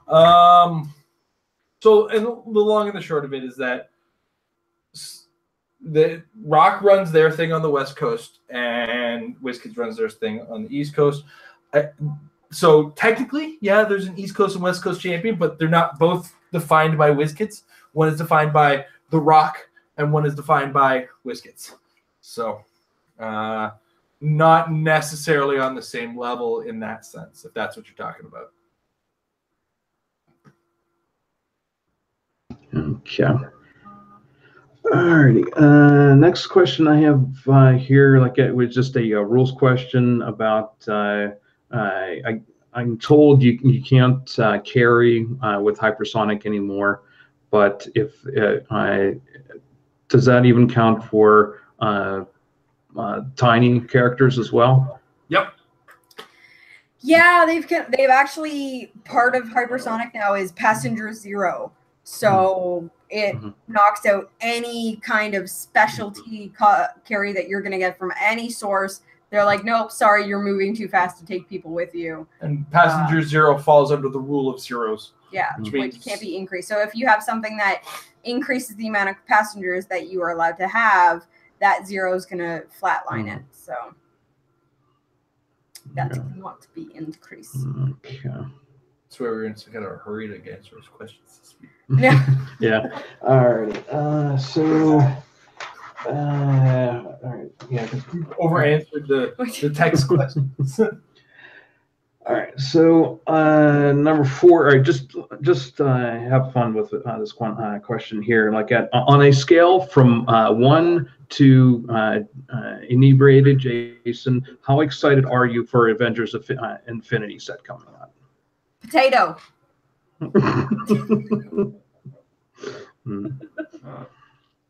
I know that was directed to you, so you actually have to. I'm taking a drink. He said 1 to inebriated. I need to get inebriated. And if it's on a scale of 1 to inebriated, I'm passed out on the floor. Somebody's drawing penises on my face with Sharpie. You know, actually, we previously talked a lot about this set, or a fair amount of this set, and every time we talk about it, I'm more and more excited for playing with this set and getting this set. I'm equal parts excited and terrified for the set. I'm excited for us because we really like what this set is doing. And my joke is coming to fruition. Deal with it. Because it was way back when Batman was a set. And my long-term joke was Batman, the first Batman, or the big Batman set came with super boosters, and the super boosters was vehicles. And a friend of mine was like, Jason, what would you say to Marvel vehicles? And I said Marvel vehicles would be expletive stupid. And they were like, but they're like, probably get like the spider buggy and Thanos copter and Wolverine's motorcycle. These are all the ones I listed. Like, we were literally saying this like 5 years ago. And I'm like, this is the stupidity. Maybe the Human Torch's Jeep. Who knows? This is the stupidness. Or that we Hawkeye could go- Sky Cycle, which showed up which in... did eventually show up, oddly enough. Like, all the stupid things that Marvel vehicles represent. Because, like, when you think DC and vehicles, there's iconic vehicles like the Batmobile and the Wonder Woman's invisible jet, right? And the haunted tank from, Sergeant Rock and Friends. And, they really had vehicles to work with. And Batman has, like, the Bat plane, like half the Batman vehicles. And the police, motorcycle. And then all of Robin's vehicles. Yeah. And then they introduced police cars as well, because Gotham City has police officers. And, and then, Spider-Man, we got... not Spider-Man. Not Spider-Man, but in Nick Fury, we got our first taste of Marvel vehicles. And it was Thanos' throne. And Nick Fury's. Yeah, I don't understand the comic relevance of that. Why does Thanos' throne move? They need to fill up space. Kang's time machine. At least we got Captain America's motorcycle. Honestly, every motorcycle Captain America has driven, he's crashed. I don't know. Like, I don't read Admittedly, I do not read Captain America comic books. The only time I have read him or Avengers is like the big overarching crossover stories. And I understand that at the time there was like an embargo on X-Men. But when I think like a motorcycle for a Marvel character, it is Wolverine's motorcycle. Like, he lives for that motorcycle. Why have we not had that yet? How is Wolverine the guy you think of with a motorcycle when there's a flaming motorcycle that literally gives people power? Yes. But that's like part of Ghost Rider. Because I don't see other people Ghost Rider. riding Johnny Blaze, Danny Ketch. Yeah. But they all have their own motorcycles. Like, it's not like, this is a Ghost Rider motorcycle. Everybody that's a Ghost Rider is going... And Robbie Reyes drives a car. This is your opportunity to say the motorcycle is Zarathos. Okay. I understood what you said, but that got a lot deeper than my head. And therefore, you can make the vehicle a possessor. Oh my god, stop, but awesome. I should be a game designer. Anyway, so yeah, vehicles. We're getting two of our jokes, Amber, because the Thanos copter is going to be. I can't believe that the Thanos. Like, I understand it makes sense, but I still can't believe that the Thanos copter. I had to check the date because it was so close to April 1st. Right. Although the April Fools. Oh. Big Lebowski. They won April Fools so hard this year. Yeah, because I would have bought 10 bricks of the Big Lebowski. I would have. Like, honestly, I was getting jacked for like the flavor text. I was getting jacked for the flavor text. We believe in nothing, Lebowski. Joke. We believe in nothing. Makes Marmot. Oh my god, the Marmot. Okay, sorry. Tangent. We're over there somewhere. So yeah, I'm definitely passed out drunk in the corner at a college party. We're getting hyped. Getting drummed on We're my getting face. more hyped for this. I'm excited for the set. Oh, I can't wait to see what they do. And I cannot believe that between Killer Moth and the Spider Buggy and the Thanos Copter, like 3 of the grandest jokes about comic books are coming to HeroClix. We already got Killer Moth. They've got like one guy on their staff, on their design team, that it's like, guys, we got to get their license for this. Oh, we can? This is him tinkering. This is how you design HeroClix, by the way. You know who it is. It's the guy who watches our show. We have one secret WizKids employee that watches watching the show, not including those who watch our unboxings. All right. The floor is yours again, Michael. Alrighty. So I know we've all talked about different strategies playing against the mini shredder and how a giant pain in the butt he can be. And I've come up, I've tried thinking about it myself. And what do you think of as a strategy against it, like it would be to involve a colossal, like either Dormammu or Groot, like and just sending him down the other end and start pummeling him even before the mini shredder can get out. Like if you go Alpha Strike, like and hit him for like at least 4 or maybe 7, like and get it out of the way real quickly, like. What do you think? In a perfect world, let me tell you, that's a great idea. The biggest problem with the Colossal Retaliators, they're all one click and none of them have been. And that means all that Shredder has to do is, especially the mini, with his plasticity, has to make his anything but a 1 breakaway roll on a sidestep, and then walk right back into you, and then you've lost that Colossal Retaliator. In addition to which, to get across the board with a Colossal Retaliator, you have to do damage to them first. So you've already taken damage from the Colossal. In dealing with the mini shredder, you do have to find a way to deal with its mobility somehow. Now, a lot of people are, let's say, as an example, carrying him with overdrive. Get rid of overdrive. He's problematic. Make sure you've got, once you do that, elevated terrain to go to, which means that will require map roll to some certain thing. That's a pipe dream in its finest. You've got to find a way to get rid of his taxi and then be able to play keep away. Because if you can play keep away with the mini shredder, then you're already 9/10 of the way to win. The only problem, I think, he like early dial, you could knock him back, knock him around, get him out of your face. But the problem is that all he has to do is move into you, and he's dealing the 3 damage, right? So knockback is a pipe dream. The worst part about the knockback being pipe dream too is that he gets combat reflexes about mid dial. If you're not packing out wit, get him out, right? Outwit is key. Outwit is definitely key. Careful play, timed attacks, focused attacks, correct attacks are the big tricks to it. He's tiny. He's hard to deal with at range. Pulse Wave kind of gets around that because Pulse Wave just does printed defense, so it doesn't care. But you do have to be careful about where you're Pulse Waving and make sure you're getting him in single targets. And as well, the Pulse Wave doesn't necessarily stop his Resurrection because his Resurrection can't be ignored. Because that gets rewarded to protected Pulse Wave. So ultimately, the big nasty challenge of the Shredder is dealing 9 clicks of damage to him because you gotta deal 6 or 7 to kill him, and then he comes in on click 6, and then you gotta deal 2 or 3 after that to kill him. So that is your goal. That is your doing. I've got to do this, and just do it. it's one of those. It's easier said than done. I can give you 1,000 strategies on how to deal with them, but most of them are made. Most of the strategies to beat this thing or this figure are on the map issues, and you have to react to them the best ways that you can.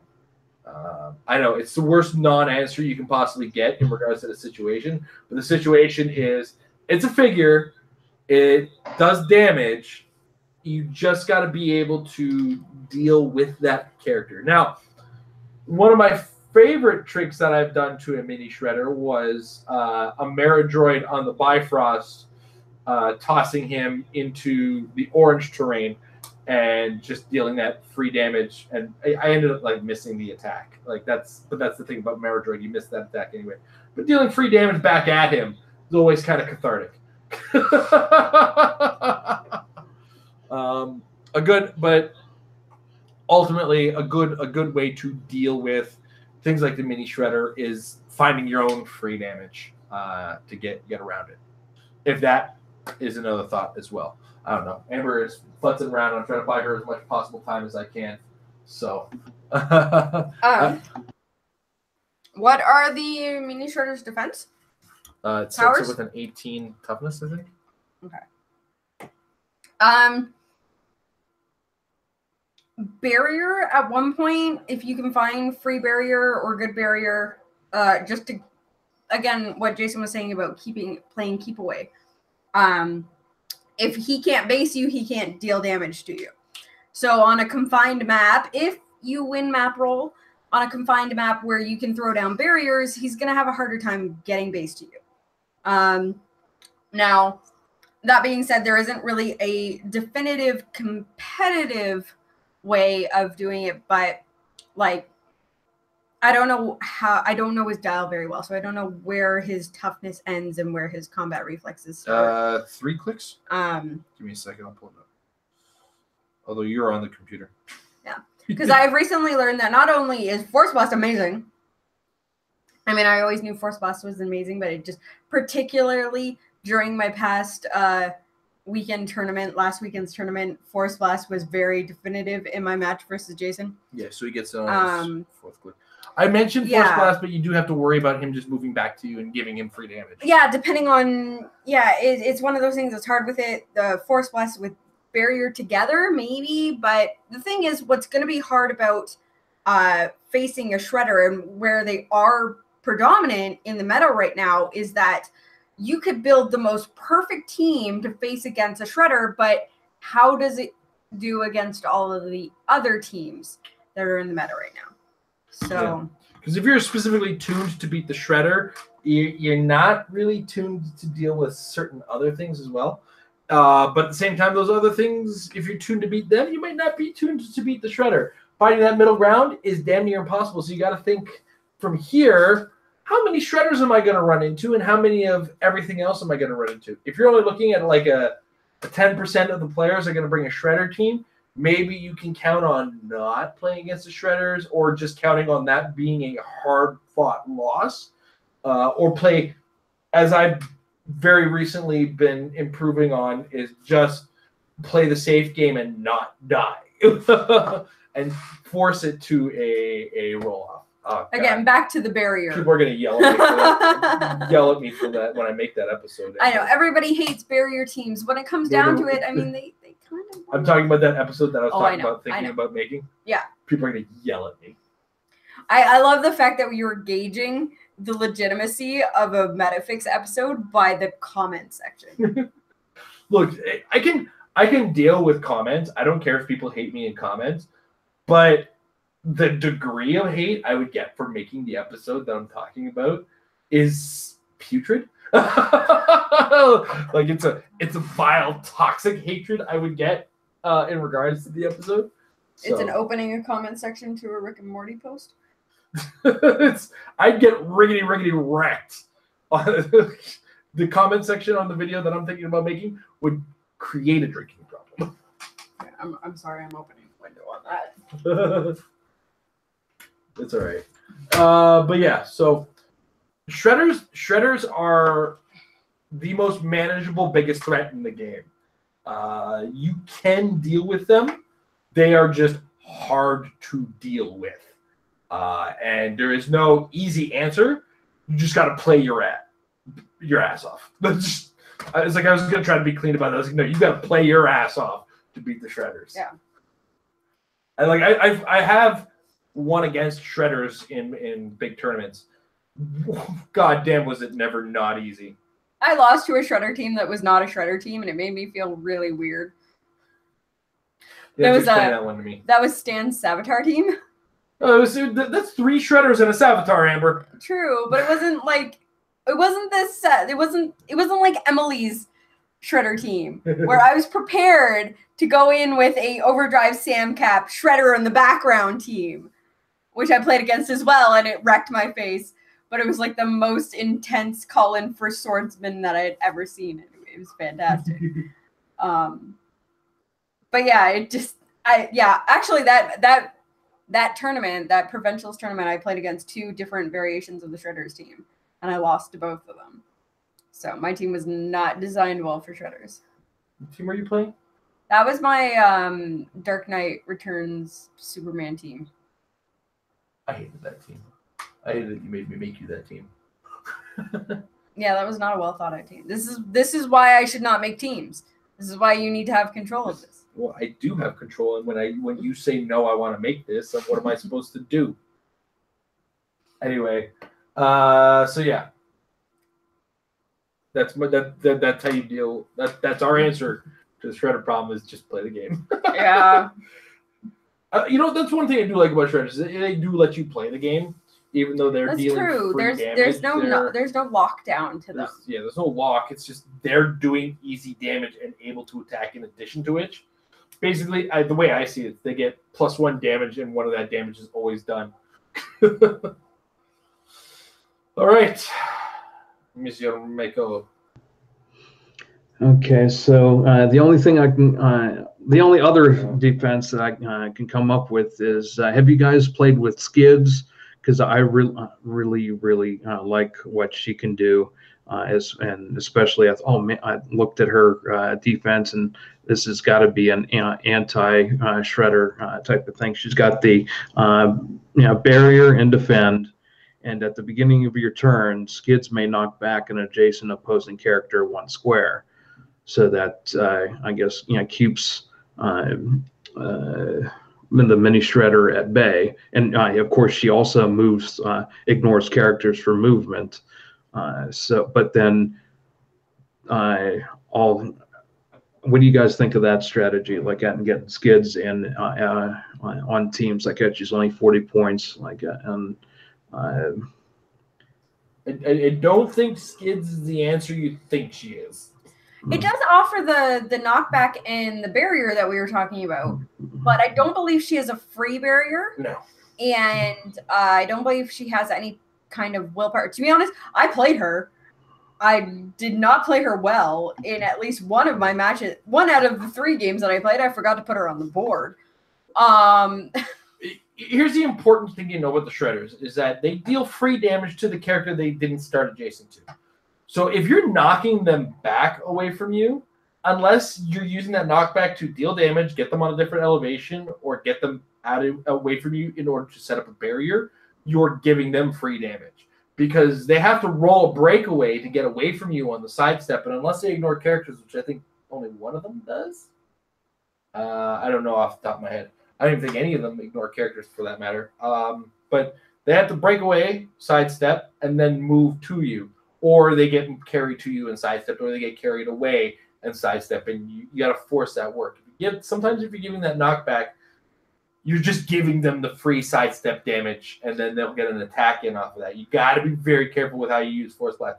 Amber was talking about Force Blast as a damage dealing source. Yes, which is the unfortunate part of Skids, being that she does offer that knockback, but her knockback is not Force Blast. It's knockback of 1 square, which unless you're putting a barrier in that 1 square that they're knocking them back, which alludes to where I was saying where she doesn't have the willpower or the indomitable, so she's not doing the barrier every turn, they're just going to come back that 1 square because all of them have high sidestep, especially the mini shredder.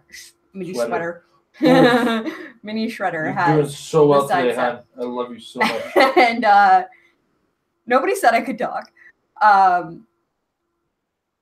But yeah, so what I was talking about with the Force Blast was actually the active part of Force Blast where you are rolling the die to knock them away, because all of them has sidestep with they get 2 squares closer to you, which gives them the free damage. But if you can knock them 3 or more squares, which is a little probability-wise a little more likely with an actual Force Blast attack, because you've got the 3, 4, 5, 6 on a single die roll to get them further away from you.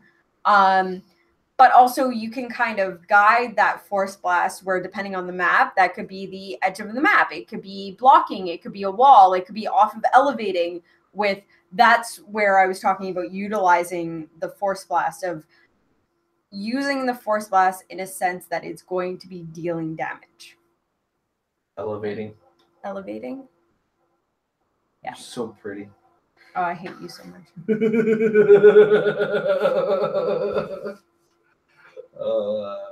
Words. So Skids isn't quite the answer you want her to be. Now, if you think about it in a different manner, Skids knocks back the Shredder. She's next to a 35-point Green Lantern. He puts up a full-blown barrier. That's better. That's a little bit more of an answer. That's a 75-point answer to a 90-point character. I'm not going to complain about that. I'm not going to kick you out of bed for eating crackers on that one. Weird phrasing. Your weird phrasing. I'm all about the weird phrasing. You're just about the weird words. I'm just trying to find out who our patrons are because there's a couple questions in chat as well that we're going to deal with later. Just want to make sure that whoever. Have another one, Amber. Oh man, you're a hot mess. All right, Carrie. Let's let Michael ask her another question, Amber. You control the show. Who put me in control? You're the one closest to the mouse. Seems like a bad arrangement. I know. I didn't say it was a good arrangement. I said it's an arrangement. Alrighty, so this question I thought up of because I've been trying to think of this really interesting way to play baseball with HeroClix rules. Now, let me pitch you this idea and let me know if this is either incredibly stupid, like I shouldn't waste my time on this, or is this going to be like so awesome that I can probably get other people to play it with me. Before you present this idea to me, are you familiar with the sports Clix that already existed? No, I didn't know there was a sports Clix. Back when WizKids used to work with Tops, they did create a baseball game that used a Clix dial. Okay, so it's not entirely an original idea. All right. I want to point out that game doesn't exist anymore. So, but go ahead. Okay, so you just bring in just 9 random or your 9 favorite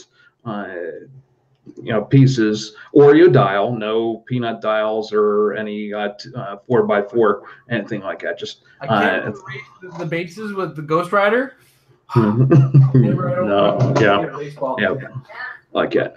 All right, so you have a pitcher on the other team, and you have a batter on the other team, and you have 3 outfielders and everything like that. So you have the pitcher roll 2 dice, and the pitcher's attack value is bigger than the batter's defense. You can take a strike 1 at 1 click, but if it doesn't beat the batter's roll, then the batter can take a roll. And then if it beats any one of the 3 outfielders' defenses, they go to first base. And then if the batter's roll ends up into a 11 or 12, that's the home run. You're sure you didn't play the original baseball game? No, I came up with this all by myself. This sounds almost exactly like it. Mm-hmm. I'm just finding the beautiful Google image. Oh man, this was back when they had bad painting too. I can't not screen share this.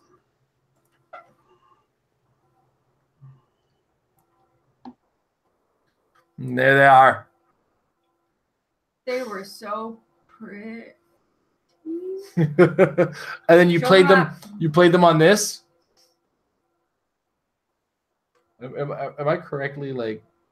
Is this stop? I just want to make sure. Oh my God! What did you do? I'm not used to single monitor screen share. You guys are savages. You and Jay, man, you do this to me all the time. I do nothing to you. Yeah. You do this to yourself. And there was a roll to get past the outfielder based on the outfielder's outfielding ability, and it was a lot of very similar to what you just described. So just I mean, it was a fine enough game for what it was, but it didn't particularly last long. So I kind of want to play it. I know nothing about sports. I kind of want to play that.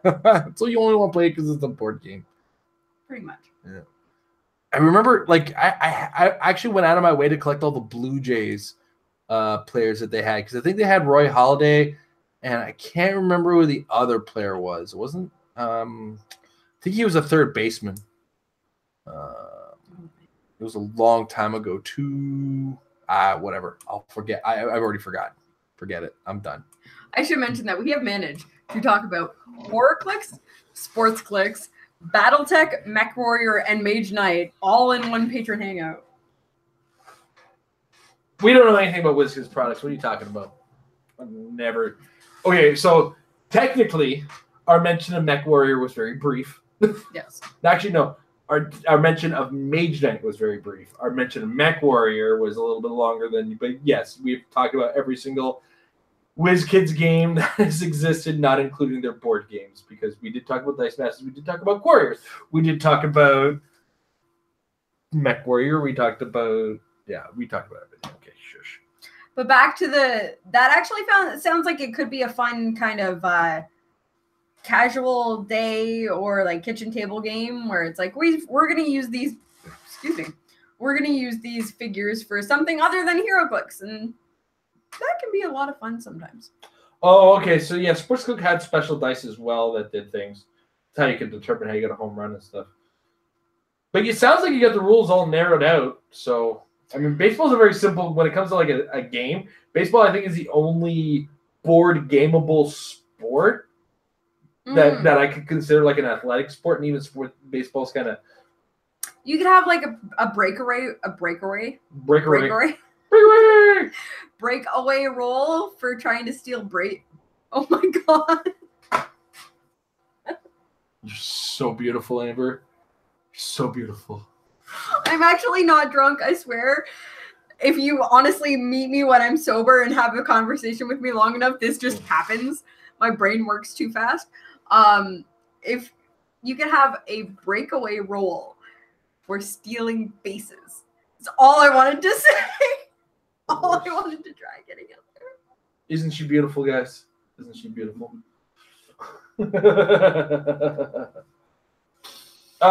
Anyway, yeah, for scenario stuff, it's always fun to come up with these things. I'm always kind of tentative about them in a tournament format or in an outside of the tournament kind of thing, as opposed to like a kitchen table, try it with your buddies thing, or like tournaments over, try something with the friends, because this game is so meticulous. Like every game is meticulously made to a certain degree, and though yes, problems occur.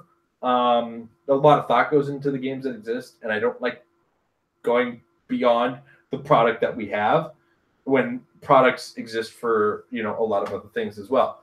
But again, you were caught off guard when I said, "Hey, the Sports Clix thing used to exist," so neither here nor there. Don't feel bad. A lot of people are caught off guard by that. Yeah, it's like, wait, they had what?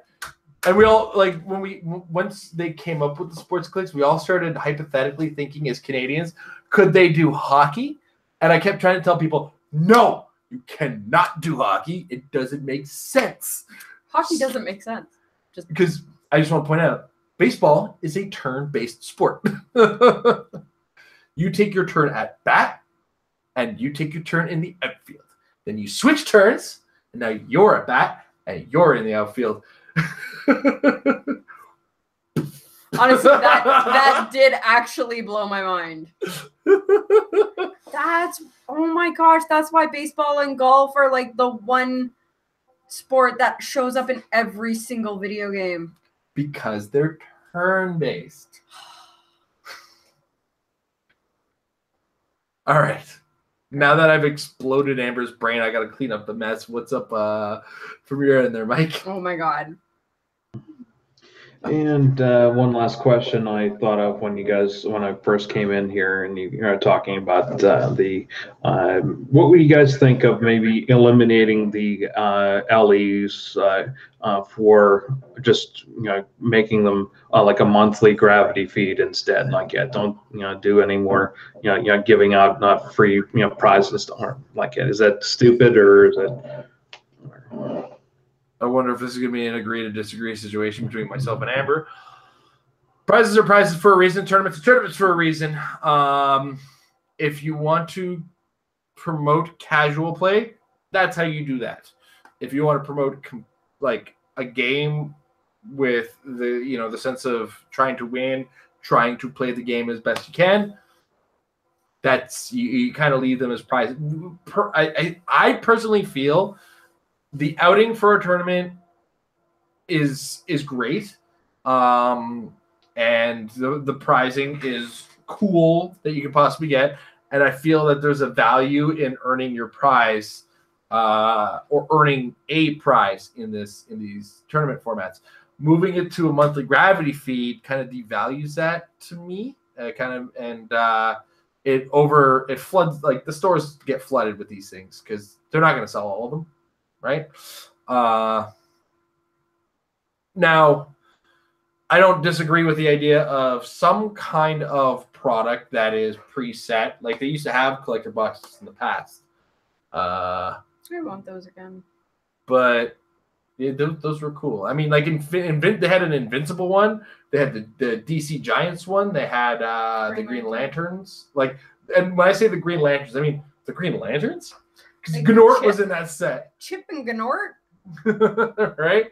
Stuff like that would be pretty neato, and I would buy it. But it was also that also came around a time that HeroClix was 1 or 2 years away. So,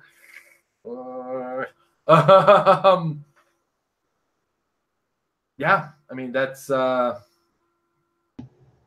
thoughts on it. And I feel like the prices should stay the prices. I wouldn't disagree with another supplementary product that might come out monthly. I believe in the idea of fostering competitive play because it's fun and people can have fun with it, and it's just a great way to come together and ask for improvement. I don't know. I mean, I'm a competitive person, so I don't know. Amber might disagree with me. I actually don't. Okay. No, this actually leads back I to can sleep in the bed tonight, guys. a conversation that happened in the HeroClix world earlier today where prizes need to mean something. And that if you have a prize that, okay, yeah, you want a prize, but now Joe Blow off the street can walk into a store and buy it.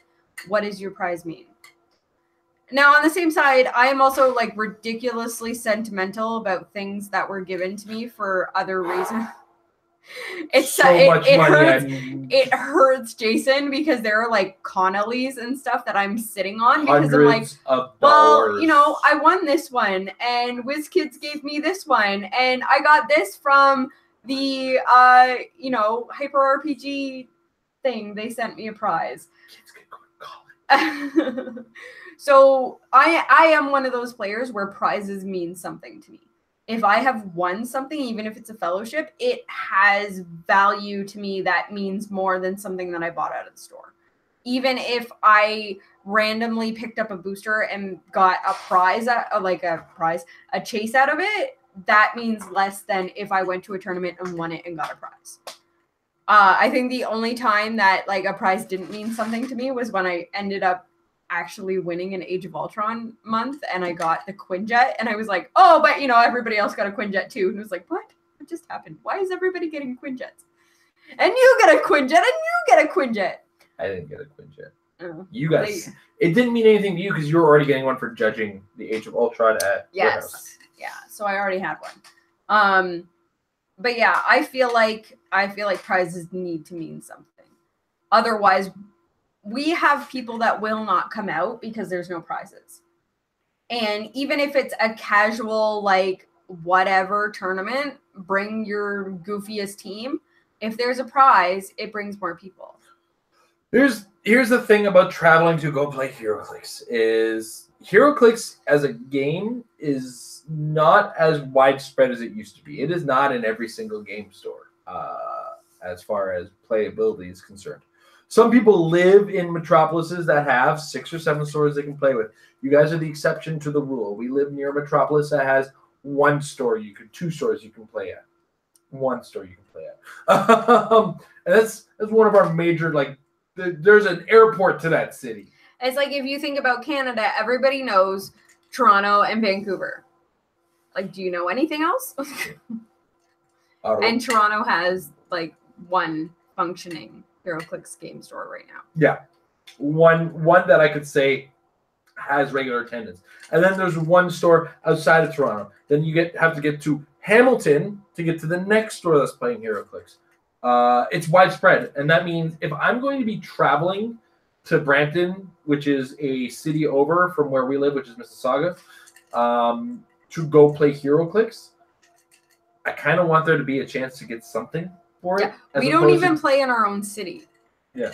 To play HeroClix. We drive to another city. Now, granted, it's only 20 minutes away, but we drive to another city to play HeroClix on a regular basis, as regular as we can manage.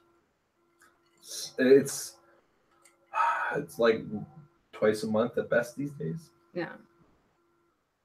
So, to answer your question directly, I do not believe we should get rid of prizing. I do believe that prizing, it fosters a healthy competitive community. The healthy competitive community is good for everybody. Do I think that maybe the idea of some sort of come in and get a thing is a good idea? Everybody loves the bystander tokens. The serpents and the gorillas went over like gangbusters as participation prizes. Something on that level, I could get behind. Now, I should mention, I talked about this earlier in the show about HorrorClix having participation prizes. Now, one of them was the victim tokens.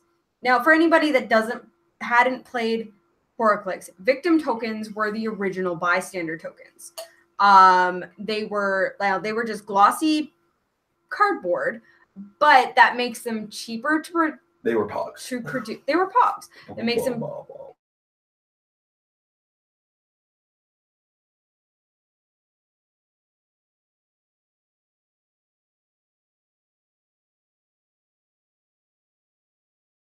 chips are like the ideal, but if we're actually getting physical ones where it's like, okay, here's a bystander for, and I'm always going to pronounce that wrong, I don't care.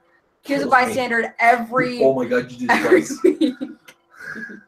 We'll do 1,000 times. That's how I pronounce bystander every week. And even if it's just the cardboard version, that's still more than we're getting than a invisible version that's just printed on the back of the card and you need to do something else on your own to represent that that's on the field. Adding in, or even if they want to do the poker chips, instead of giving us a Dyson token pack, here's a bystander pack for this set. It's like, here's a set that gives you Brood tokens and Jonathan and any other bystander and associate it with a set and be like, hey, like they tried to do with the Clix effects.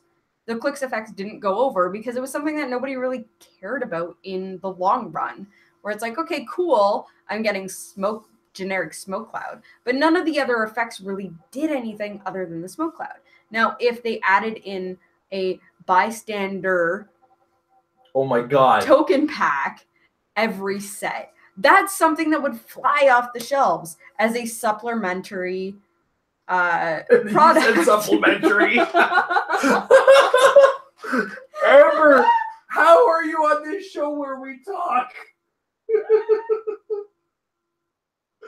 She just walked away. That's it. Jeez Louise.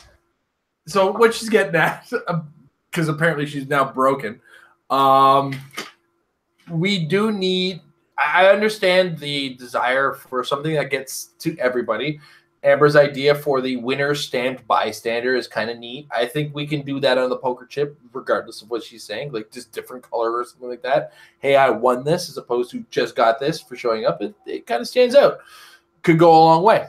But also a figure for winner and a bystander for participation could go a long way for improving general morale for players who are not particularly doing well. Especially when you consider that if you can come up with bystanders like they did with the apes and the serpents, because those aren't just bystanders, they're good bystanders. Like, they're really good figures or characters in the game of HeroClix in the grand scale of how 15 points can get you in the game. I mean, you got flying gorillas with super strength, or flying gorillas with super strength and impervious. You got hypersonic gorillas with super strength and super senses. You've got snake punishers that sneak their way around you and use range combat expert to kill you, or you got them with super senses. I'm trying to throw as many S's in as I can. Grand scale, I do agree. Some kind of participation prize would make people feel a lot better instead of kind of forcing a purchase on things. So you just left. You screwed up the word supplementary and then you left. That's all. You just walked away, Amber. Yep, I had to do something. Anyway, so I agree competition kind of needs to exist, but I do agree if you're gonna come out for it, and some places do charge money for you to play, it could be worth a thing. So, anyway. Yeah, and I was just looking at it from a business aspect. Like this is pretty much you're giving your product away, though. Like at the instead of it just being a free prize. And a lot of people are making twice that much on a secondary market. You could be getting more profit by selling that to people in the stores instead, and getting that money for it instead of like giving it away. Like instead of making the LEs give it away, just make the LEs into big gravity feed and stuff like that. And that way you can at least guarantee you're getting some compensation in return for it. I gotta say that if the store is giving away the LEs but not charging you for the tournament, then yeah, they're giving away money. But they're also supposed to be using that as a way to attract you into the store in order to play in the tournament, in order to buy some packs while they're in the store. They got to do their own damn marketing. The store is not going to run a store. Run a store, guys. Come on, sell some things. We should also say on WizKids' end, as far as they're concerned, that product is bought and paid for. Yeah, that stuff costs money. It's free to us, but the distributors pay for it, and then the store pays for it from the distributors. So that product has been paid for somewhere along the line. And then as us, as players, we will often pay an entry fee to that. Now, our personal tournament venue, they will charge $2 for a standard tournament. Now, that will be giving away 3 of those. Now, a single pack, from what I remember from when we used to deal with that, a single pack of a monthly LE was $12, $15 from the distributor, and that is a full set of a full month. So that is 12 figures, basically spending $1 per figure on the store's front, and then every player brings in $2. So that, and then you're bringing that up into 4 different tournaments. Basically, they're making their money back plus some, and that's just charging $2 per tournament, per entry. Like, that's mice nuts on that one. And WizKids has their money, they're happy. The distributor has their money, they're happy. And the store has made their money back and then some. And then they also have butts in seats, possibly buying something else in the store. Well, they're there for 3 or 4 hours. If any of them have self-snacks or whatever while they're there, there's a good chance their players are buying snacks, even if they're not buying an actual, say, booster or board game or comic or whatever it is that they sell. Most importantly, kids, when you go to your local game store to play a game of HeroClix, buy something. Even if it's a $1 bag of chips, buy something. For me, I play 2 games, and I buy a pack of Magic while I'm there. Or 2, or 3, or 7. Sometimes we'll buy a comic. Sometimes we'll buy a board game. And almost every week, we will buy a bag of chips. Amber buys a bag of chips. I like to buy it. I buy a bag of chips. That's because we don't eat during the day. I'm getting better at it. I'm getting better. It's all part of that whole dieting and working out thing. Anyway, I think we've over-answered this question enough. All right, guys. Thanks for killing enough time so I can get done with work and everything like that and get in here and keep my streak alive. But I'm telling your boss, he's right here, guys. He's right here. Yeah, all right. And I'm borrowing our suite room for tonight. Like I get a little privacy and stuff like that. Just stay away from the videos. You know what I'm talking about. I'm just checking the chat to see if any of our other patrons have asked any questions or if there's any. I don't see any super chats. As Jason is a floating head right now, and. All right. At one point, you were like you had it at the perfect angle that only your head was in the side of the screen. Yeah, There it is. Yeah. All right. We got another question from Tiger Alchemist in there. Have you guys seen or tried Star Wars Legion? No. I don't know. The most I have seen about that was that Lucky Dice posted a picture of like a floor filled with boxes, and they're like, this game is taking the nation by storm. Look at all of these online orders that we're fulfilling and sending out. And I was like, okay, cool. What is this? It's another Star Wars license. It's another licensed game with a short lifespan. Honestly, I'm at this point right now where I'm not going to treat a game that is based on a license as something I'm excited for anymore. HeroClix, on a personal note, HeroClix is the last licensed game I will ever play. Fair. So last licensed collectible game that I will ever play.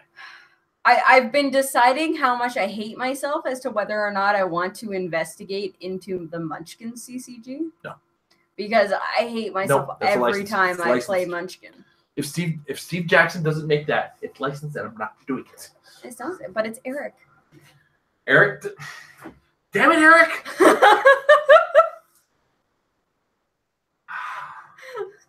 See, the problem is Eric has done so well for himself that he makes so much that we can't even keep up with anymore. We're like, Eric, buddy, we love you. Why are you so successful? Oh God, it's made by Steve Jackson, so it's not a licensed game. Yeah. That means we can get into that. Possibly, Maybe. I don't know. It depends on how. I bet you $500 is sold out. Probably. You know what the thing is that I have not actually tried playing Munchkin since I had a very toxic play group to play Munchkin with. You want to enter into a CCG in a game like Munchkin that leads to... He asked about Star Wars Legion. No. It hurts. It hurts.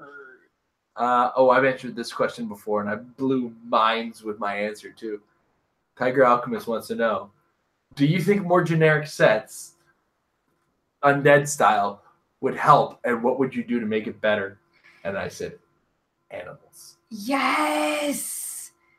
Yes!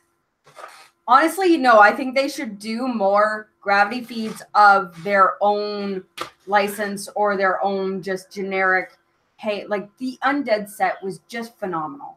It was fantastic. And I really wish I had more time to play more of it because it's just so good. Bears. And no, honestly, like a Jungle Fever or like Zoo Outbreak or whatever, like would just be so cool, guys. Or you know what? Take the animal and the zoo idea, take the undead idea, mash them together, and just make zombie animals. Don't taint my ideas. Zombie elephants. Heffalumps. Zombie elephants is like the sole reason I bought Resident Evil Outbreak 2. Don't taint my ideas. You pig. Zombie elephants. Cheetahs. Just cheetahs. Gorillas. Wolves. And then the chases could be things like the Jungle Book. You could have Shere Khan as a tiger. Is that public domain? Or is Disney Jungle messed Book? that up? Disney made its money off the public domain. It knows what it did. The Jungle Book is Rudyard Kipling. It's well into the public domain. What's another public domain animal? I mean, you could just go off of the Jungle Book. Ricky Tikki, the mongoose. Sir Arthur Conan Doyle. He does stuff. I know a bunch of his stuff is into the public domain. Yeah, it's Sherlock Holmes. No, he's got shit. No. Who's the other one I'm thinking of that does Tarzan?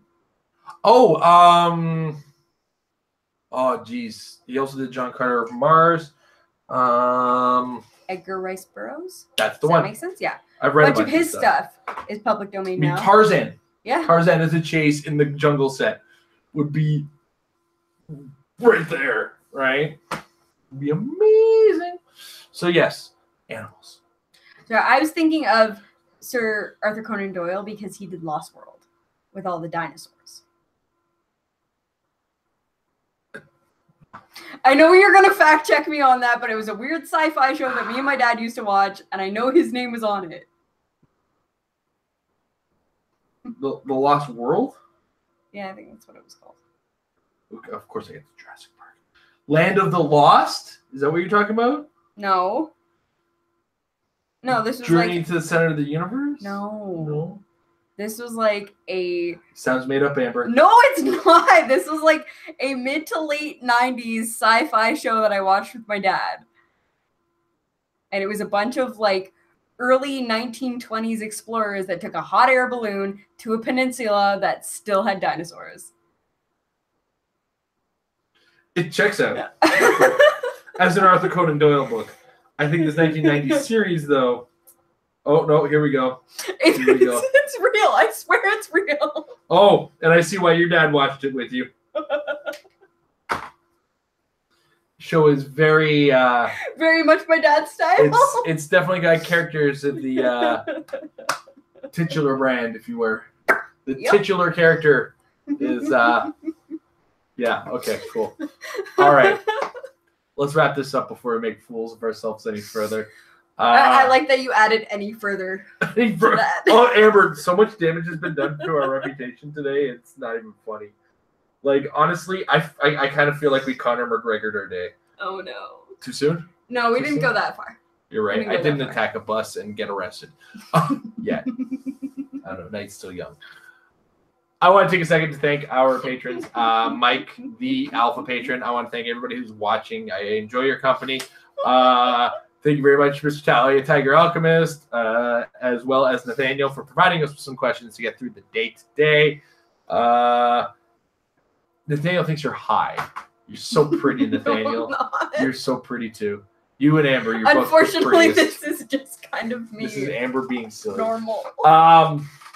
Anyway, thank our patrons for watching and supporting us greatly. If you want to check us out at patreon.com/marriedforclicks, join in on the show like Michael has and talk to us live. I mean, honestly, you guys, we need some more people to join us at 9:30, our start time, because we can't push it's a the show conspiracy. later. People just really enjoy watching us struggle. Watching us struggle through the show.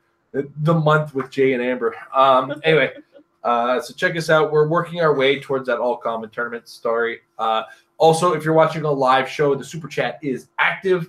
So if you want to throw $1 in there during the Patron Hangout or during the Metal Lab. During the Metal Lab, we stop everything and deal with Super Chats and answer your question. If you're watching live right now and you're in the Patron Hangout, a Super Chat is as good as being a patron as far as we're concerned, because patrons open their wallets to us and we open our hearts to them.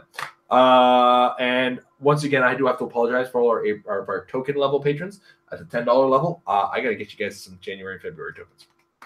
I'm a bad. They're here. We've been very hard about mailing them out. Did you hear what you just said? Yep. Did you hear what you just said? This is why they watch, Jason. They They like watching me just crumble. Crumble in front of everybody. So before Amber embarrasses herself any further, I want to thank you guys for watching. You guys have a wonderful evening. Good night. Hit the stop broadcast button. Quick, hit it. Stop the broadcast. Bye, guys.